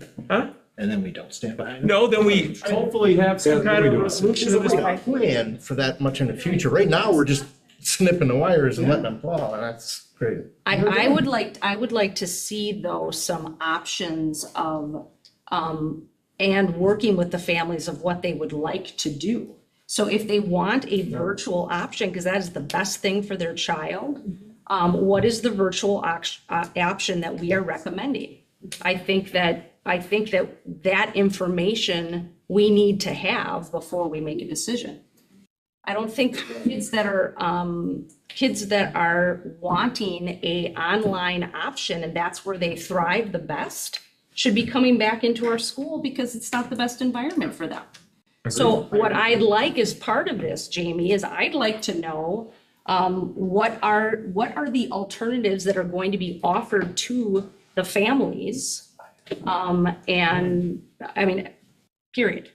Right. Because I do think that we have, they are our students in our district and we are obligated to provide them or offer them the best program that meets their needs. And if we don't have a program like that that does meet their needs, that's fiscally responsible and can be done better or whatever, I think that needs to be pointed out to us and the other board that and the families that, you know, we're not saying, we do not want a kid that's been bullied at 5 of our schools to just, and especially with all the disciplinary things we just heard today, to come back into a school. But we know there are other options. They may be different, but I think everybody needs to know what's going to happen here before we make any decision. Tony. Can't, you know, again, I'm just thinking out loud, but these students could still return to in-person instruction at McKinley, correct? If they wanted to, but remember. No, that's a high school. No, in person. It's a high Yes, school. thank you, thank you. No in-person K-8. There's no in-person K. That's So if they came back into the district, they'd have to go to one. Okay. And then before COVID, what do these kids do? They went to school. They weren't our system. There wasn't. They were just in the regular schools? Yeah. Struggling. Yeah. There was no virtual school before 2021. So here's what I heard you say that you would like me to do. For the next meeting, which is on the 28th, I'll come back with what are the options that are out and around for students. I will listen to what the parents need, put those options together. I'm also going to bring back for you what I don't even want to call it viable, but a staffing model that significantly reduces the number of teachers per child.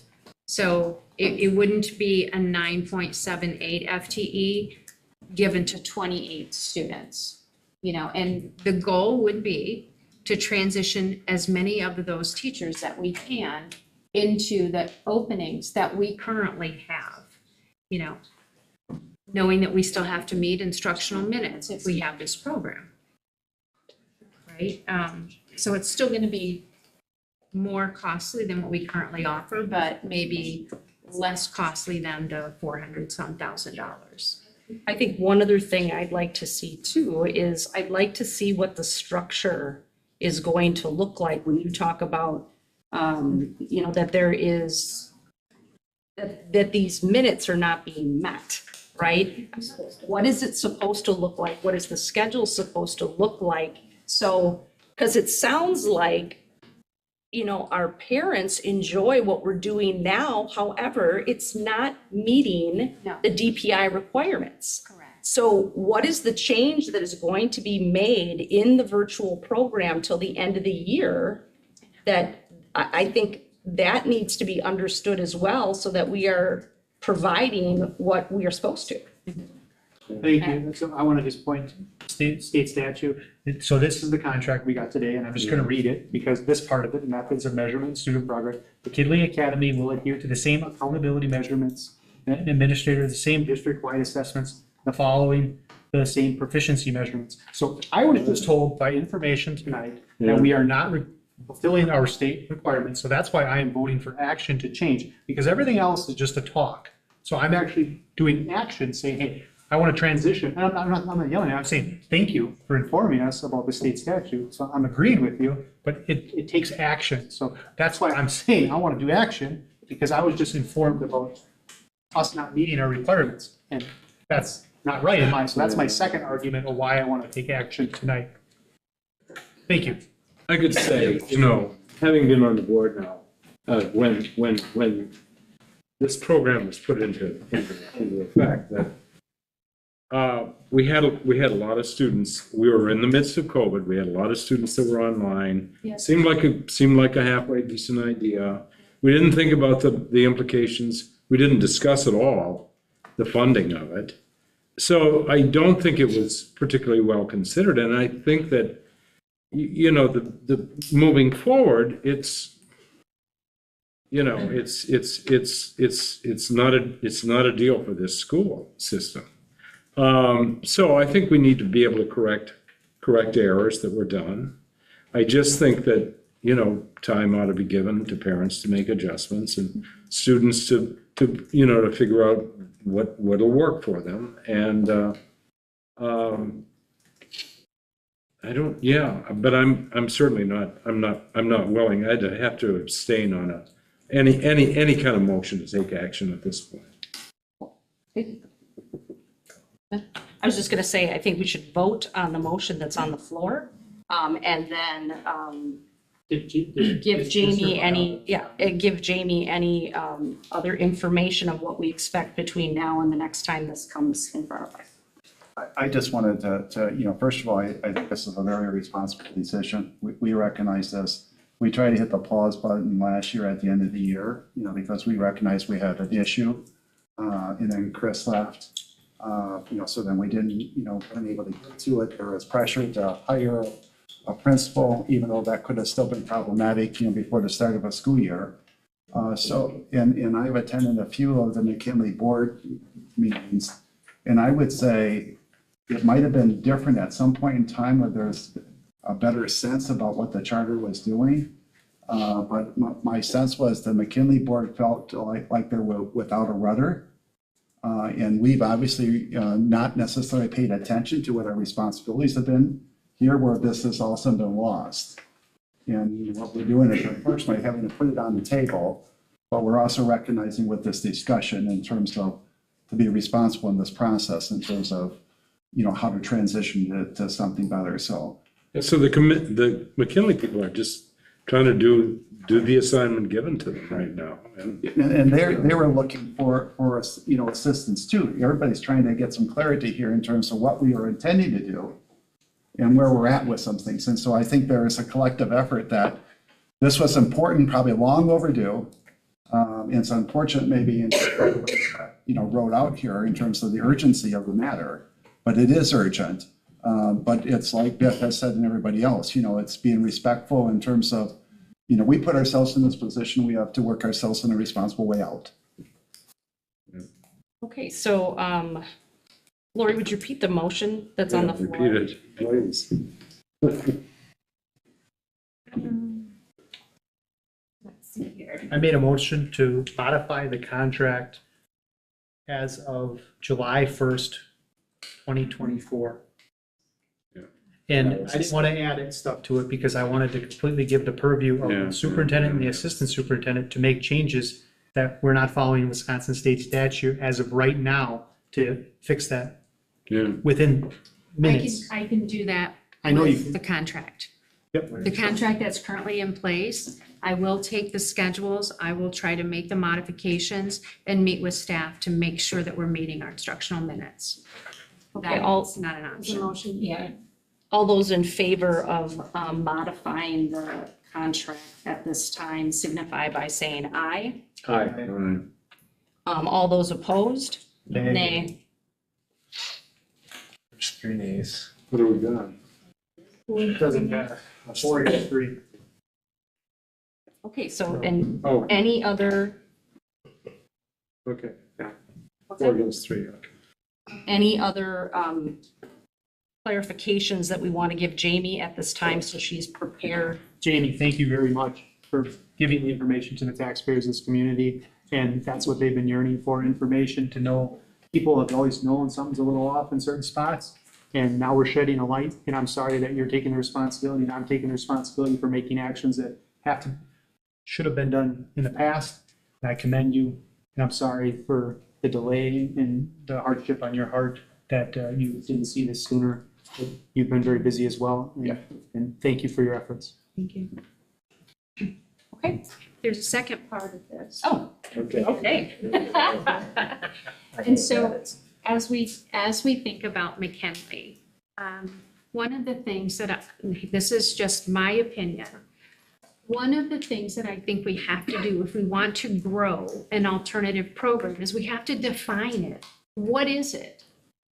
And to do that, I'm going to ask Lee to join me now because we did the yucky part, so this is the good part. So Yeah, so, Lee. yeah, one more. We worked together collaboratively with Stephanie Boncher over at McKinley to really talk about how we can enhance the 9-12 programming for the school.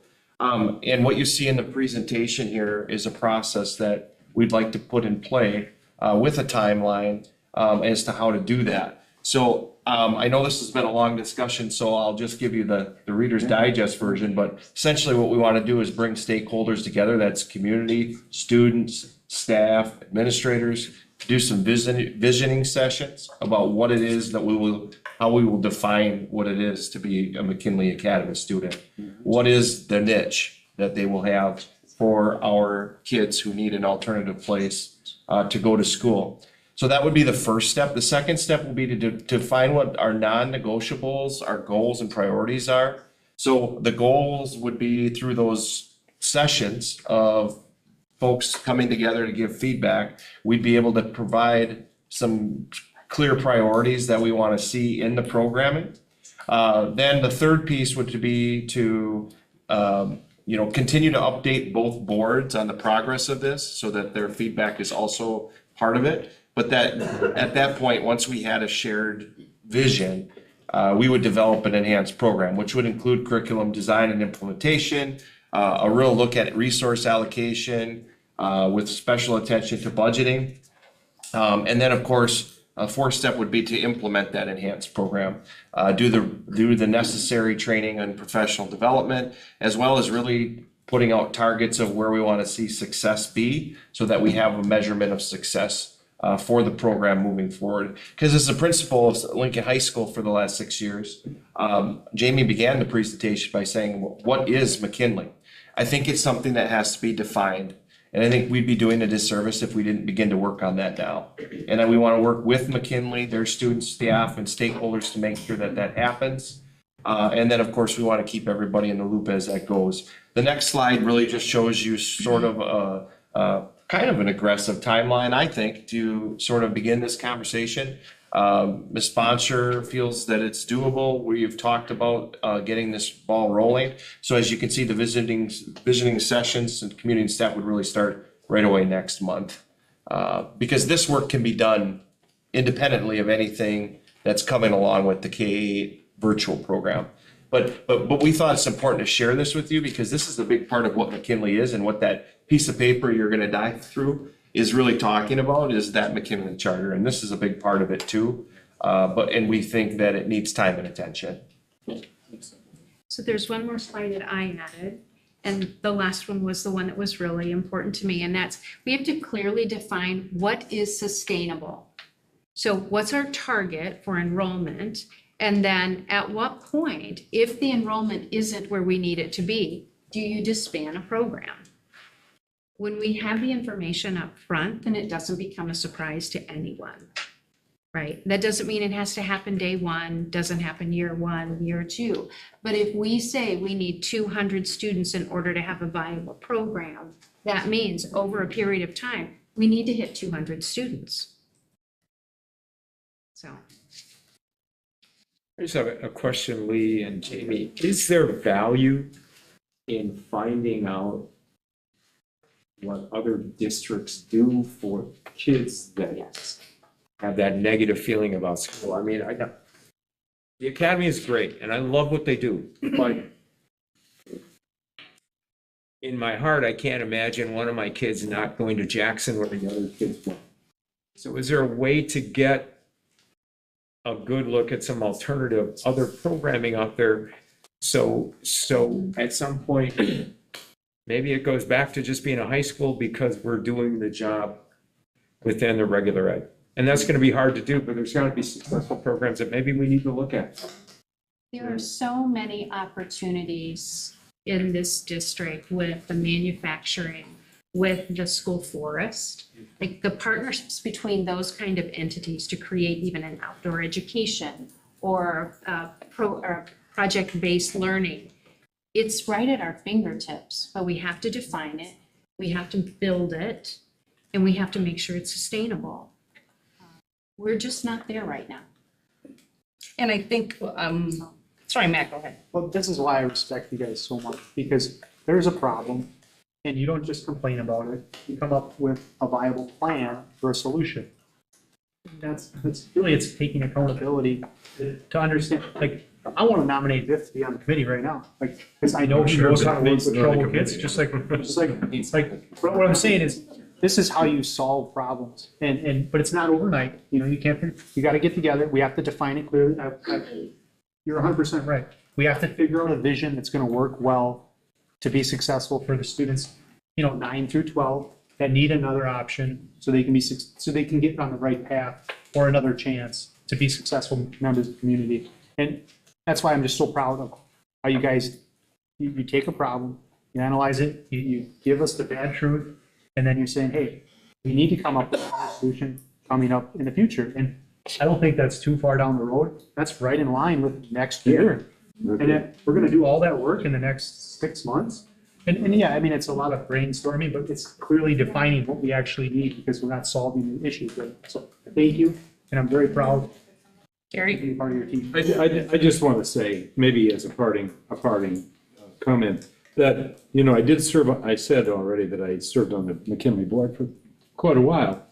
And and being on that board, I was pretty aware that nothing was too precise in terms of a definition but I do know that there were a lot of kids at McKinley who would have been in jail or on the street if that school didn't exist.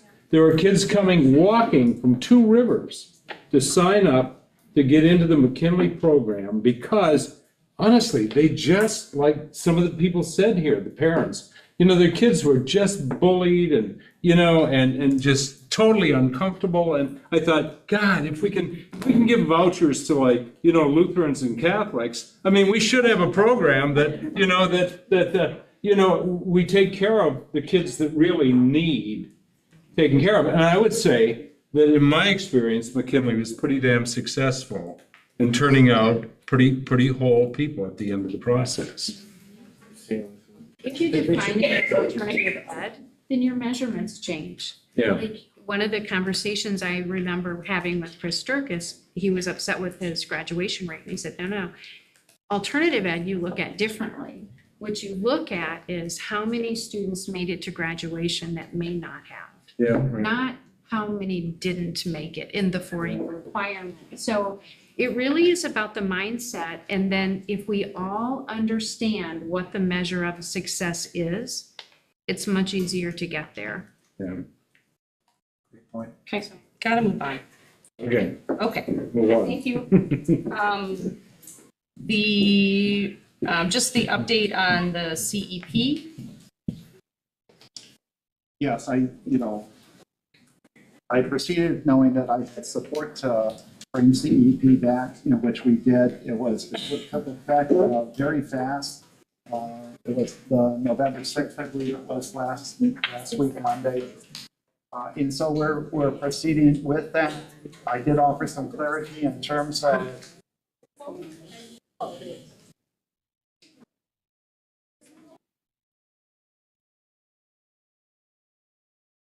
just to provide some clarity that there is a cost to it. And part of the reason that the participation rate is less is because we had previously had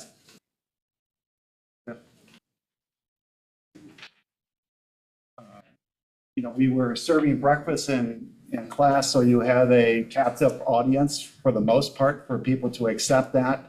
But what we did was when we were, at the start of the year, looking in terms of how are we going to recruit instructional time, essentially 15 minutes, minimally per teacher, in that first hour was involved in cafeteria service within the classroom. And so we essentially, when we moved that out, we created an additional week of learning time, with those 15 minutes that's accumulated. But what that happens then is, the program now is before school. Transportation is arranged so that kids can get transportation, but there are walkers too. And so it does take things for, parents to get their kids up if they felt that there was a need.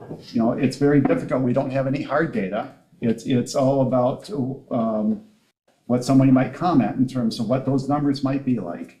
But we're activated now. It's all free. But the cost of that based on current usage as we're trying to refine the numbers now, it's probably even less. But, right now it looks to be given what the current experience is in consumption and the cost, that we know for food and the contractor, it's about $330,000. So essentially the government is paying 70 cents on the dollar. We're picking up 30. The good news is we got $1 million of federal reserves where they've given us more money, at one time, and we just accumulated. We're not supposed to have a savings account. We're supposed to have kind of a balanced budget. So we went from a balanced budget from serving only those kids with a need, to making it available to all. And so that cost us there. So we're activating it. Now it's surfaced, what about the grab and go? What about that? Yeah. And so if it means that they grab and go back to the classroom and eat, we didn't solve the problem of trying to protect that instructional time and also to get our teachers relieving them of other responsibilities that isn't instructionally related. So that wasn't good, but we're still looking at that. So that's something that surfaced. So if there are ways to encourage people to take it, we're going to do that. So we understand it works fairly well in Two Rivers, but, and again, the other thing, that surfaced through all this is our facilities are not very accommodating. We don't have a cafeteria and gym. We got a small cafeteria and gym all in one. So it really, our facilities create some restrictive, items. So that's what we're at. It's just activated. I put in there information discussion, not that, it seems like we've already talked this enough, but even if there is action, if there is something that the board wanted to consider other than where I'm going. Right, and so I didn't know if there was a motion to, if anyone wanted to make a motion to demand that breakfast be put back into the classroom, or that demand that we do this grab and go breakfast, if anyone wanted to make that motion. My question really quick first, if you don't want to ask the question, because there was a statement saying that it wouldn't be served in the classrooms, the grab and go. Like, the whole point is to keep classroom.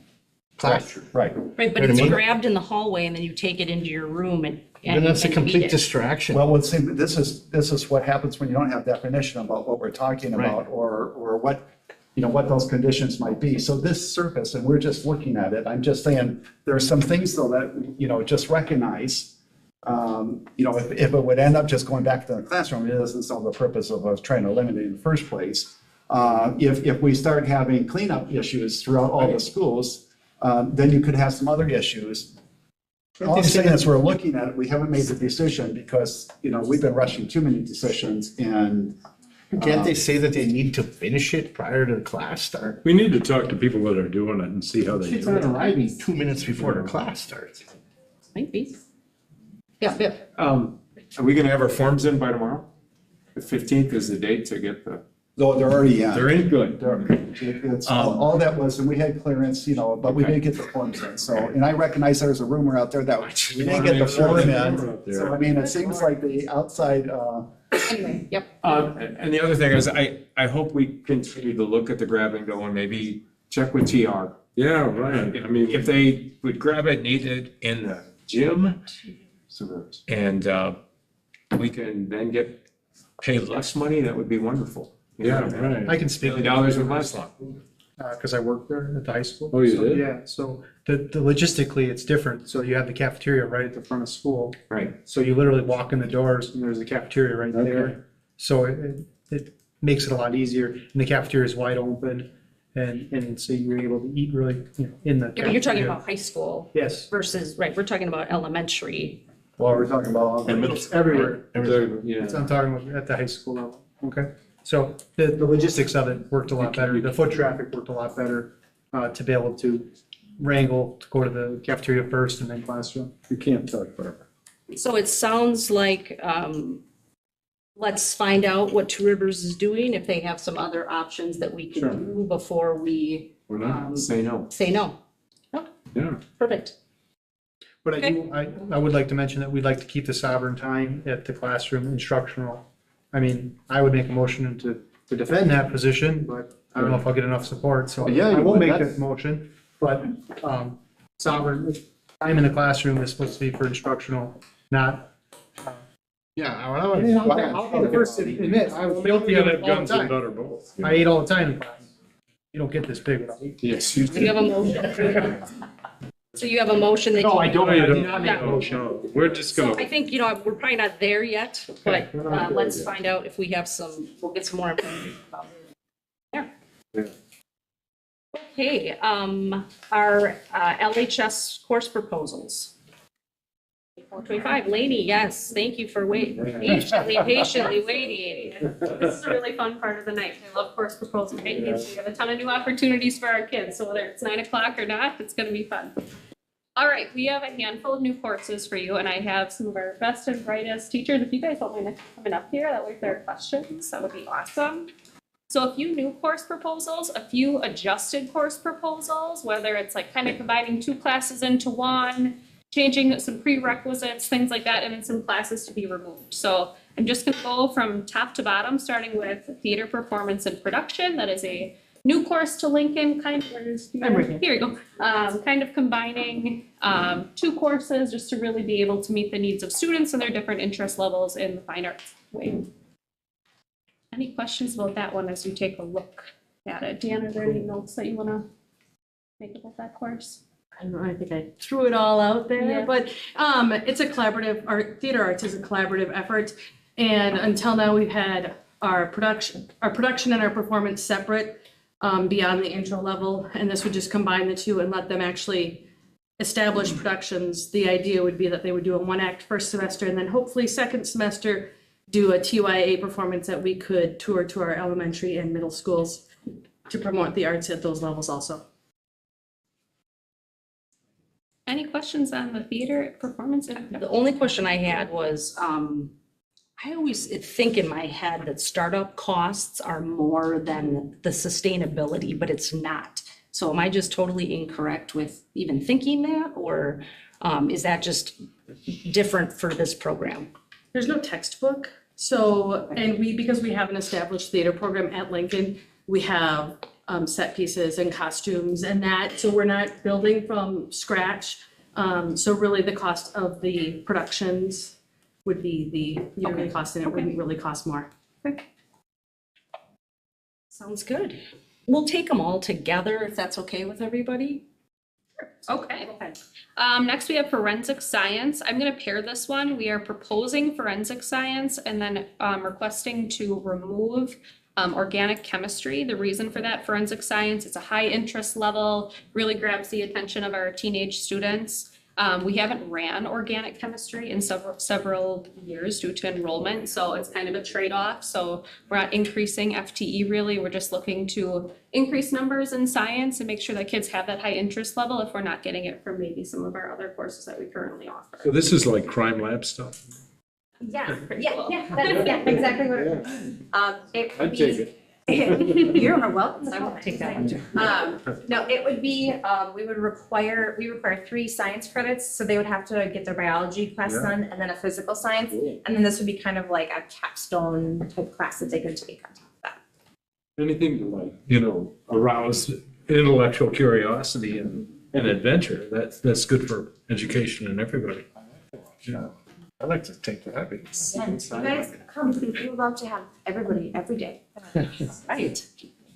Next is our business Can I ask a 101. quick Oh, yeah. question? So there's still like a regular chemistry class, right? Oh, That's- yeah. There's a couple of chemistry. So what would happen is with the organic chemistry, we found that a lot of the kids, we always got like 7 or 8 kids who wanted to take it, and that's not enough to run a full FTE on it.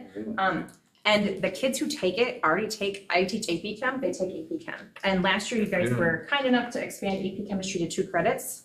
We're done with our exam May 6th. And so my plan is after May 6th, I'm gonna basically just fold in a lot of the organic chemistry with the kids who probably would take the class anyways. We offer 3 levels of chemistry already. Chemistry in the community, which is our like less math heavy chemistry, regular chem, and then AP Chem, which is college chem. So we're crushing it in the chemistry department. Thank you. And you would also put in your proposal that a lot of these kids are Rising Phoenix kids that could take organic, correct? I mean, a lot of the kids who had maybe taken it, are Rising Phoenix kids who, if they wanted to take a true organic chemistry class, they could. Okay. They might not, but like I said, a lot of the kids who would potentially also take it would be our AP kids, so they would get that exposure in AP Chem too. All right, any other questions? Okay. All right, next we have Business 101. This would be a new course. It would basically be an exposure to the basics of business before enrolling in some of those specialized courses. And then I have Melanie and Josh here. They have just the most exciting program with tons of like college here and now, kind of career pathway based programming. So this would really be a starter class to get them exposed to see where student interests lie. I'm surprised we don't already do this. Yeah. Go ahead. We did. So our intro class used to be at the middle school. So our I business class was at the middle school, but we currently don't have business or technology being served at the middle school. So what we're realizing is that when they get to us, we have like these specific specialized courses, but not an intro course anymore. So we, a couple of years ago, did intro to computer science. When that was cut, now we're realizing we need Josh is seeing with some of his higher level courses, they don't have those basic business skills. Yeah, Leighton mentioned the pathway in business, right? One of the very common business major or college major. It's hard to have a pathway when you don't have a first step. Yeah, right. So I teach like an accounting class. It's a college level accounting class. I have some students in that class. They're just like, oh, I'm kind of interested in business. Yeah. But if you're kind of interested in business and you're starting with college level accounting, you know, there's a little discrepancy there. So we think that this is hopefully going to fill in some of those, you know, that foundational information. Next, we have our Wisconsin history course. This would be a new course really due to high interest level. How neat to be able to learn about the state that they live in and where they come from and just some of the Wisconsin heritage. So that is really just a high level interest course. Again, you need 3 credits of social studies to graduate. Well, Casey Johnson and friends. Yeah, so I talked to the department, it's definitely a gap. We have such rich history in this area. That of course we incorporate in all the stuff that we're doing. And then the other thing would be, you know, we need to have we have like a psych elective, we have all these electives, but we don't have like that local history that we can infuse into the Wisconsin history course. And so it'll be, I brought it up to the department, a whole bunch of people are like, yep, I'd like to do that, yep. So, yeah. Yes, Matt. Yeah, I just think this is amazing. This is like I actually looked at a Manitowoc County history and was pretty much verbatim went through this timeline, and it was just amazing to see. Though that's how you create a community of involvement, to see that when we get closer after after Depression, post-war boom, that really I started seeing just how Manitowoc was formed, the buildings, this actual building, what it was used for before the district. I actually saw that in the history of Manitowoc County. Another point I want to make is that the Native American history is I always like, we live in Manitowoc, where does that come from? And and then just my experience in college with learning about different Indian tribes, Native American history. I think that's just amazing to put this in our high school, quiver, just to be able to have it for everybody to really start ingraining in the culture of this community for their whole life, because it's invaluable to have this information, and it's so weird that we haven't had this for so long. Why don't we have, so I'm just amazing to see this. I'm really happy about that. Yeah, that's definitely a gap that you're right about. You look at like, for as far as like high school, we cover in middle school, but when you get to freshman, you're taking US history from Civil War to present. Yeah. And so you're not getting to, First Nation history that we should be providing throughout the curriculum. And the great storytellers, they bring it to Manitowoc or the county, or even just like you said, Wisconsin. So that just gives you so much more ability to tell a story, so that everybody can come alive with the community, to really put some roots down instead of just going to Green Bay. So you want to say something? Yeah, well, when I was still employed at UW Spirit of the River. Yeah, I team taught a course to the geographer called the History and Geography of Wisconsin. And honestly, of all the things I taught, It was for the students. Job here. It was for the students, the most wow course they had taken, and like social studies, social science. I mean, they didn't know anything about where they lived. And honestly, to put them onto that, that's a very good proposal and a very good service, I think. And I mean, if you put a little geography into it, you could do field trips. And we have those resources, Maritime Museum, and kids get there real early in their career, but not real late. And we're gonna effort. Take them to Platteville and go down the mine and stuff like that. We had a 3-day field trip on ours. All right, 3-day field trip. Yeah. It'll be in-state, we'll make it in-state. Yeah. Down to Wisconsin, so we don't have to worry about that. Next on the list, we have a Spanish language advanced communication. This would be a new course. Typically, all of our world language courses you see as French 1, 2, 3, German 1, 2, 3, Spanish 1, 2, 3, 4. This would be a new course and an opportunity for our growing native speaking student population to access the curriculum at their level, and that's most appropriate for their abilities. So to really be able to hop into a course, really feel engaged and like they belong. Because I think if you would speak to any staff members in the district, like it really feels like we are not servicing our students to the level that we want to be due to that communication barrier. So this really opens some opportunities for not only our students who are in some of the further levels of Spanish, but also who are native speaking as well. So I just want people can touch on other little points of You that. explained everything that. Oh, good. No, we've really recognized, especially the last number of years, just like a huge, I feel like a disservice for some of our students that, these students are not, like their abilities are not being developed to their full potential. And I'm talking about like native speakers and heritage speakers. There's just not like a good place for them. And then we also have, students that study Spanish that want to improve their speaking skills and use it more, in their everyday life. So this is like a win-win situation for everyone because they can learn from each other and build a community and be like together, working towards a common goal. So I think the other thing that I like about this too is this seal of bioliteracy and, really good advancement type things, resume building that this class can offer too, which I think is great. Next is our intro to construction trades, and really the next few technical education courses that are being proposed are a result of the growing partnerships with local businesses.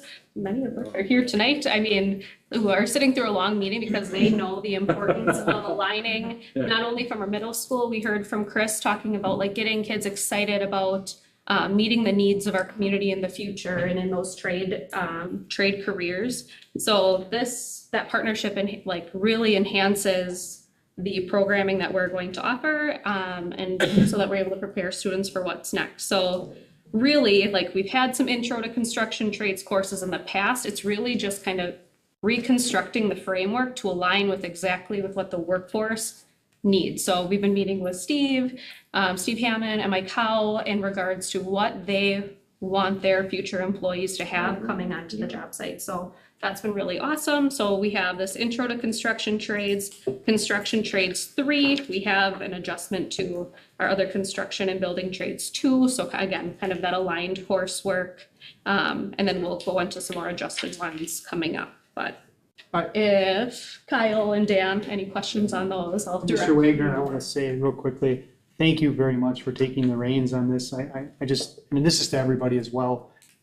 It takes you to do the work, to build the scaffolding, to have a program, to have these courses. So that's why just thank you very much, because this is what it takes. It takes time. You got to do the work to create a class, and it's not easy. You're essentially bringing it up in your groups, or you're bringing it up yourself using resources around you. So it's not easy. So thank you for being dedicated educators to do the work, to create the abilities for young men and women to have these opportunities, because it's you guys that are doing the hard labor in the beginning, and you got to teach it as well. So thank you, Mr. Wagner, as well. This is long overdue. Sometimes Lincoln never even runs one construction class. When I first arrived at Lincoln 5 years ago, there was no construction. Then we got the enrollment, and then we had it was like 28 kids in construction, but it was a dead end pathway. So that pathway just inspired a lot of conversation, like, hey, we need to really look at some of these trades. Construction is an overall theme, is really what it is. So we're just kind of looking at that more unit based, and in order for us to address all of the trades that are encompassed under that theme of construction, I mean, there's so many different career pathways that it aligns to, and we really just need to kind of highlight those in different avenues. And by branching that one class that they have, that dead end pathway, we really think that we can kind of inspire so many more students to enter those trades, because we'll have so much more time and kind of scaffold, like so many people have said, to build them up with that skill sets, so that at the end, if they are taking construction 3, you know, at that point, we should be out in the community helping and making a difference and an impact in the community that we live in. So,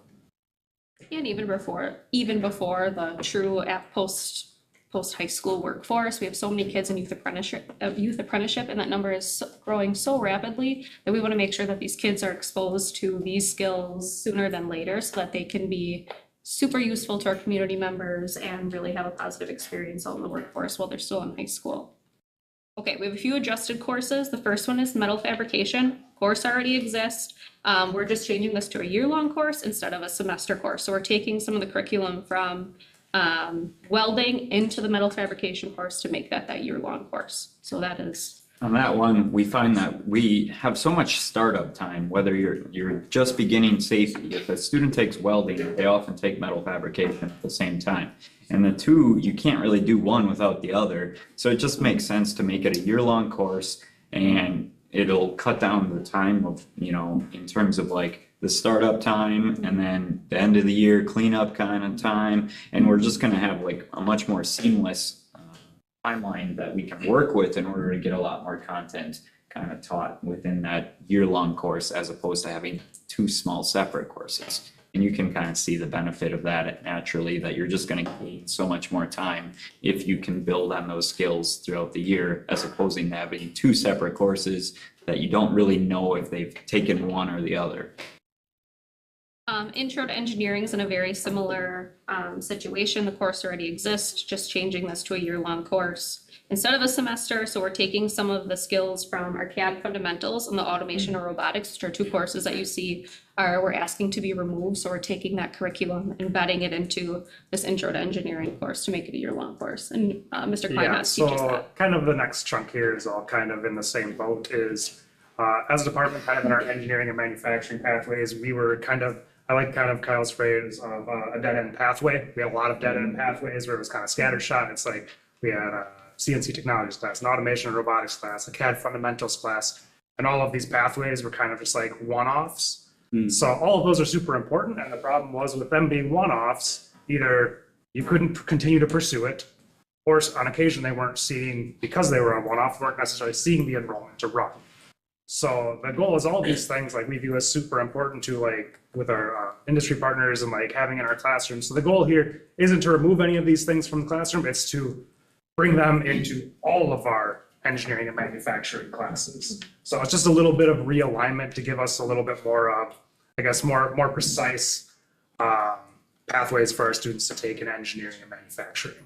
So all of the stuff is staying and being expanded on. It's just happening in a much more linear path for students to follow instead of kind of being all over the place. Yeah.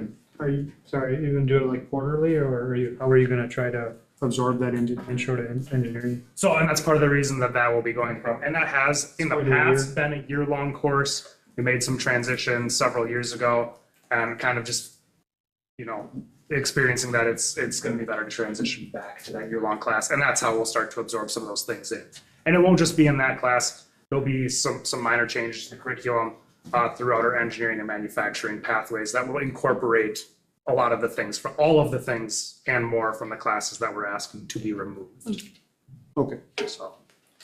Kyle, do you want to speak to the adjustments for construction and building trades 2, which is very similar? That's really the course that we're currently offering. Correct. So right now we only have 1 construction class. It's a year-long course. And that class, a lot of times we kind of expect that they come in with some prior knowledge. They might have taken a woodworking course or, you know, some sort of class that, you know, at least they come in with some medical at the bare minimum. But we're gonna take that class and it already is that year-long course. We're just making that our building trades 2. So by having the intro course, we can kind of build on some foundational knowledge. They should already know how to run a table saw. They should know how to use a skill saw, some of those basic things. But also the whole idea of having the intro to construction course before this too is so that we can talk about all those different career pathways. And then once we're into construction trades 2, which is more of the topic here, but that class is really so that we can start to kind of go beyond and really get in depth. So the intro is just touching on the trades, looking at them, getting exposure to all those different avenues that they might be interested in. And then in construction trades too, hopefully by then we already have them hooked. They're going to want to get their hands dirty and actually try and perform a lot of these different tasks. So yeah, you can see the different curriculum there that we have pretty well broken down for a whole year. And then CNC Technologies, the last one, That's just kind of lumps in with the previous ones with some realignment and fitting it a little bit better into our course pathways. And then last, but certainly not least, we have our 21st Century Communications, which is already a course taught at Lincoln. It is like a multimedia-based course. It's been taught by our ELA department for as long as I can remember, for a very long time. Plus. Yes. So we were under the assumption that course, being that it was aligned to like ELA standards, we were utilizing an ELA teacher, counted for English credit. And right now in our policies, it does not. So right now it just counts as elective credit. So students need 4 credits of English to be able to graduate from Lincoln. So our ask is just that course being aligned to standards, as you can see in the course proposal, can count for English credit for students if multimedia is a passion of theirs and an interest course. So Great idea. That sounds like a fun class too. yeah, very much so. Any questions with any of those courses, new, adjusted, or removals? Nice job, everybody. Do I have a motion to approve the new course? Second. Who first? Who was first? Chris Abel. Chris? Okay, Chris, second. Who's Matt? Okay. Good job. Any discussion or comments? All those in favor say aye. Aye. Any opposed? Okay, motion carries. Thank you very much. Thank you.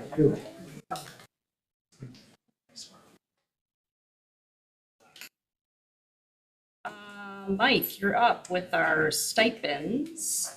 Yes, good evening. Last summer sometime, I can't recall, early summer I think it was, I received an email from one of the music teachers, and that music teacher indicated that are any of our music stipends going to receive any increase this year?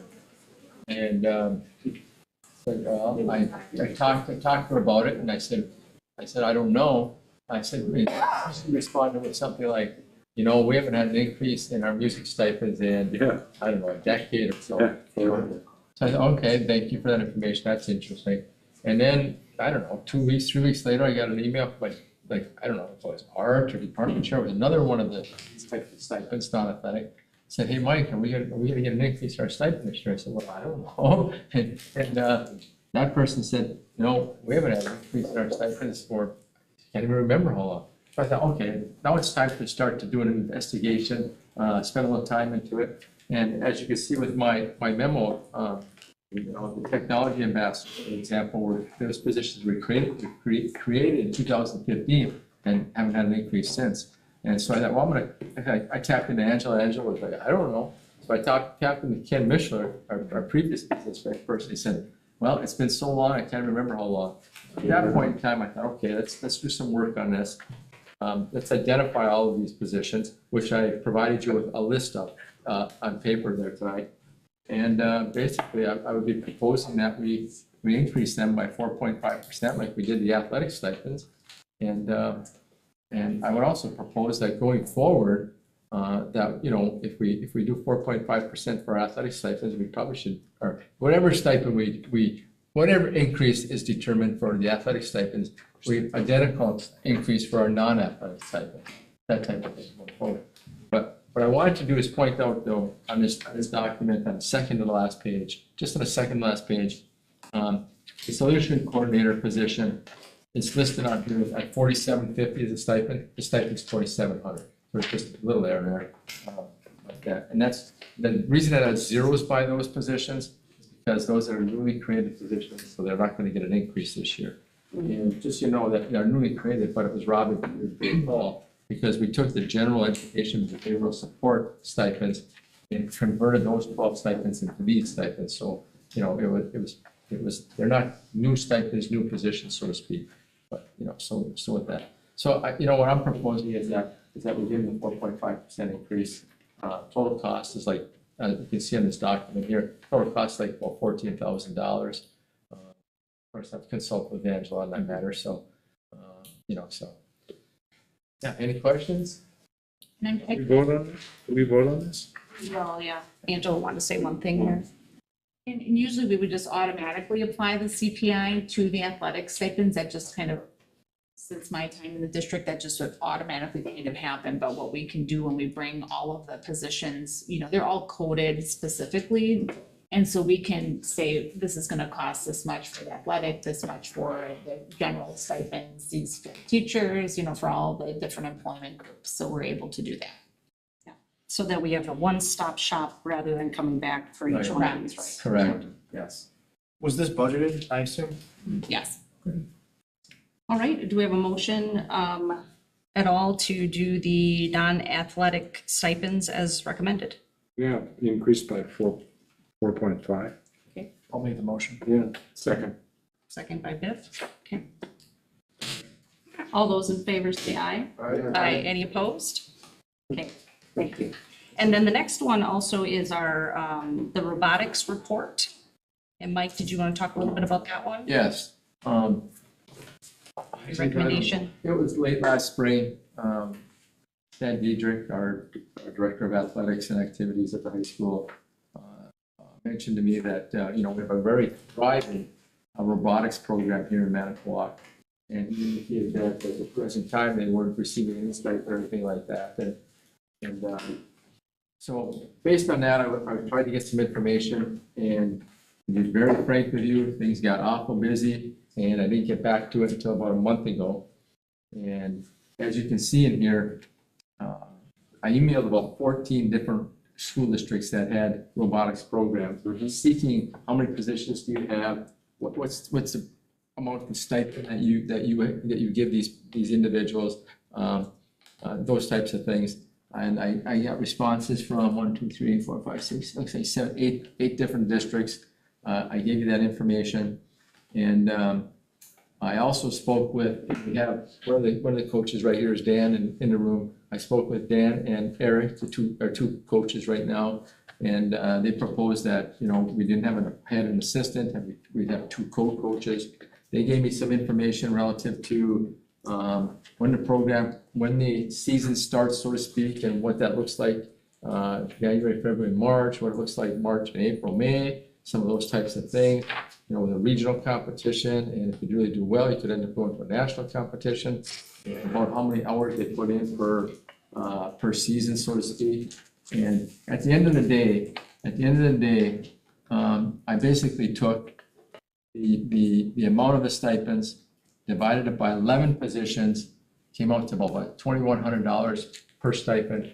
And I just thought, you know what, I think my proposal is that we create those 2 positions, and we each stipend is $2,000. I think that's the right thing to do for the thriving program we have going on at Manitowoc or Lincoln High School right now. And if you have any questions, we have the in-house expert right here. Thank you for being here, Dan. Do we want some info? Keep up the good work. This is only high school, right? Yeah. Correct. Right now. Okay. We actually have a team rolling out of Washington right now. It's small, and we're trying to build that, and hopefully gonna try to get something going at Wilson next year. Okay. But yeah, this is all, the majority of this is funded through a nonprofit in town called Lakeshore First Robotics. They probably, at the high school, it's gotta be 20,000 plus a year that they're contributing to us to run this team. That's pretty good. That's probably COVID, we lost a few students. We were probably around 10 coming out of COVID, but we're outside of that kind of year coming out of there. We've typically been around that 20 to 25 mark. So we get students pretty involved. Honestly, it's, in my opinion, one of the best like learning experiences that we have in our district, like tons of problem solving. You can apply all kinds of skills. Students have a great time with it. It's a lot of time as well. I'd say it's for mid students, it's just as much time as like any sport. We're meeting 5 days a week. When you lost time during our season. So, and there is some out of season stuff as well. Like we just had students helping out with it was an elementary school event at LTC where they do like Lego robots, and they were helping kind of facilitate that as well. So they do put time in year round as well. Do you have any idea how many teams there are in the state of Wisconsin? State of Wisconsin for this particular organization? Yeah, robotics. It's an international thing, but in Wisconsin, I would guess you're probably pushing 3 digits for like the high school age teams. For the middle school teams, you probably have several hundred. So we're kind of honestly we're kind of a hub for kind of this kind of robotics in Manitowoc. I don't know how many of you know, but that organization, Lakeshore First Robotics, they have a building in town that community members have been super gracious about sponsoring. They have several $1 million in that building over the last 5-6 years. That has all been community donated funds supporting this program. So a lot of time put into it, a lot of effort put into it, and I guess we just want to continue to see it grow. So So does anyone want to make a motion? Okay, Chris, Move to able approve. Second. to propose positions to co-advisors, $2,000 each. And who seconded? Okay, okay, and any discussion? I'll just like to say, I think it's a great program. My kids are doing it, and I know it's a great pathway for our kids to grow, so keep up the good work. Okay, no other discussion? All those in favor say aye. Aye. Any opposed? Motion passes. All right, well, we're getting to that point in the night where I know we're all tired, and I hate to kick these policies down the road again, but. What's that? I'm tired, come on. Yeah. So if it's okay with anybody, let's move these, the policies that we have on here and also our closed session, we'll move those to our next meeting. Is that okay with everyone? These policies are what I've been waiting I know. for all night. Well, you don't, we can stay, we can stay. Anybody who wants to talk with me about policy 1213 and adjourn, happy to share all my lovely highlighting with you. Okay, yes, yes. Yes, thank you. 18 to 21 tomorrow. program has changed locations, and just a reminder that there is an open house tomorrow evening, Sarah, from 2 to 5. The new location is at 1402 Clarkbridge, or Clark Street in the Clarkbridge building. The entrance to the program is the first, if you're headed east down Clark Street. Yes. Yeah, up the nice stairs. East, so towards the lake. There's a parking lot right before the building, and there's an entrance from the outside right into my location. Or if you enter off of Clark Street in the front main entrance, we're the second door on the left. Thank you, Sarah. The front door entrance is the only entrance that's on left. So it's our 18 to 21-year-old students with disabilities program. So students that continue working on IEP goals beyond their traditional high school year and have the opportunity to continue to work on those in community living skills and community navigating skills and vocational skills through this 18 to 21-year-old programming. It's currently called the Next Step, but there's a name change. Yeah. So it'll be called Community U now to emphasize just that community engagement piece. So there'll be refreshments, and come and check out our new space. Be great. Kids, I'm sure we'll have the whole day to set up and be ready to welcome visitors. So come and check it out. And clean, yeah. For email too, I know we had asked about the other meeting that was going on tomorrow, so we'll be looking for that if people want to go. The other thing is the WASB State Education Convention, January 17th. That can't be right. 17th through the 19th? It says the 10th. It's the 19th, I'm sorry.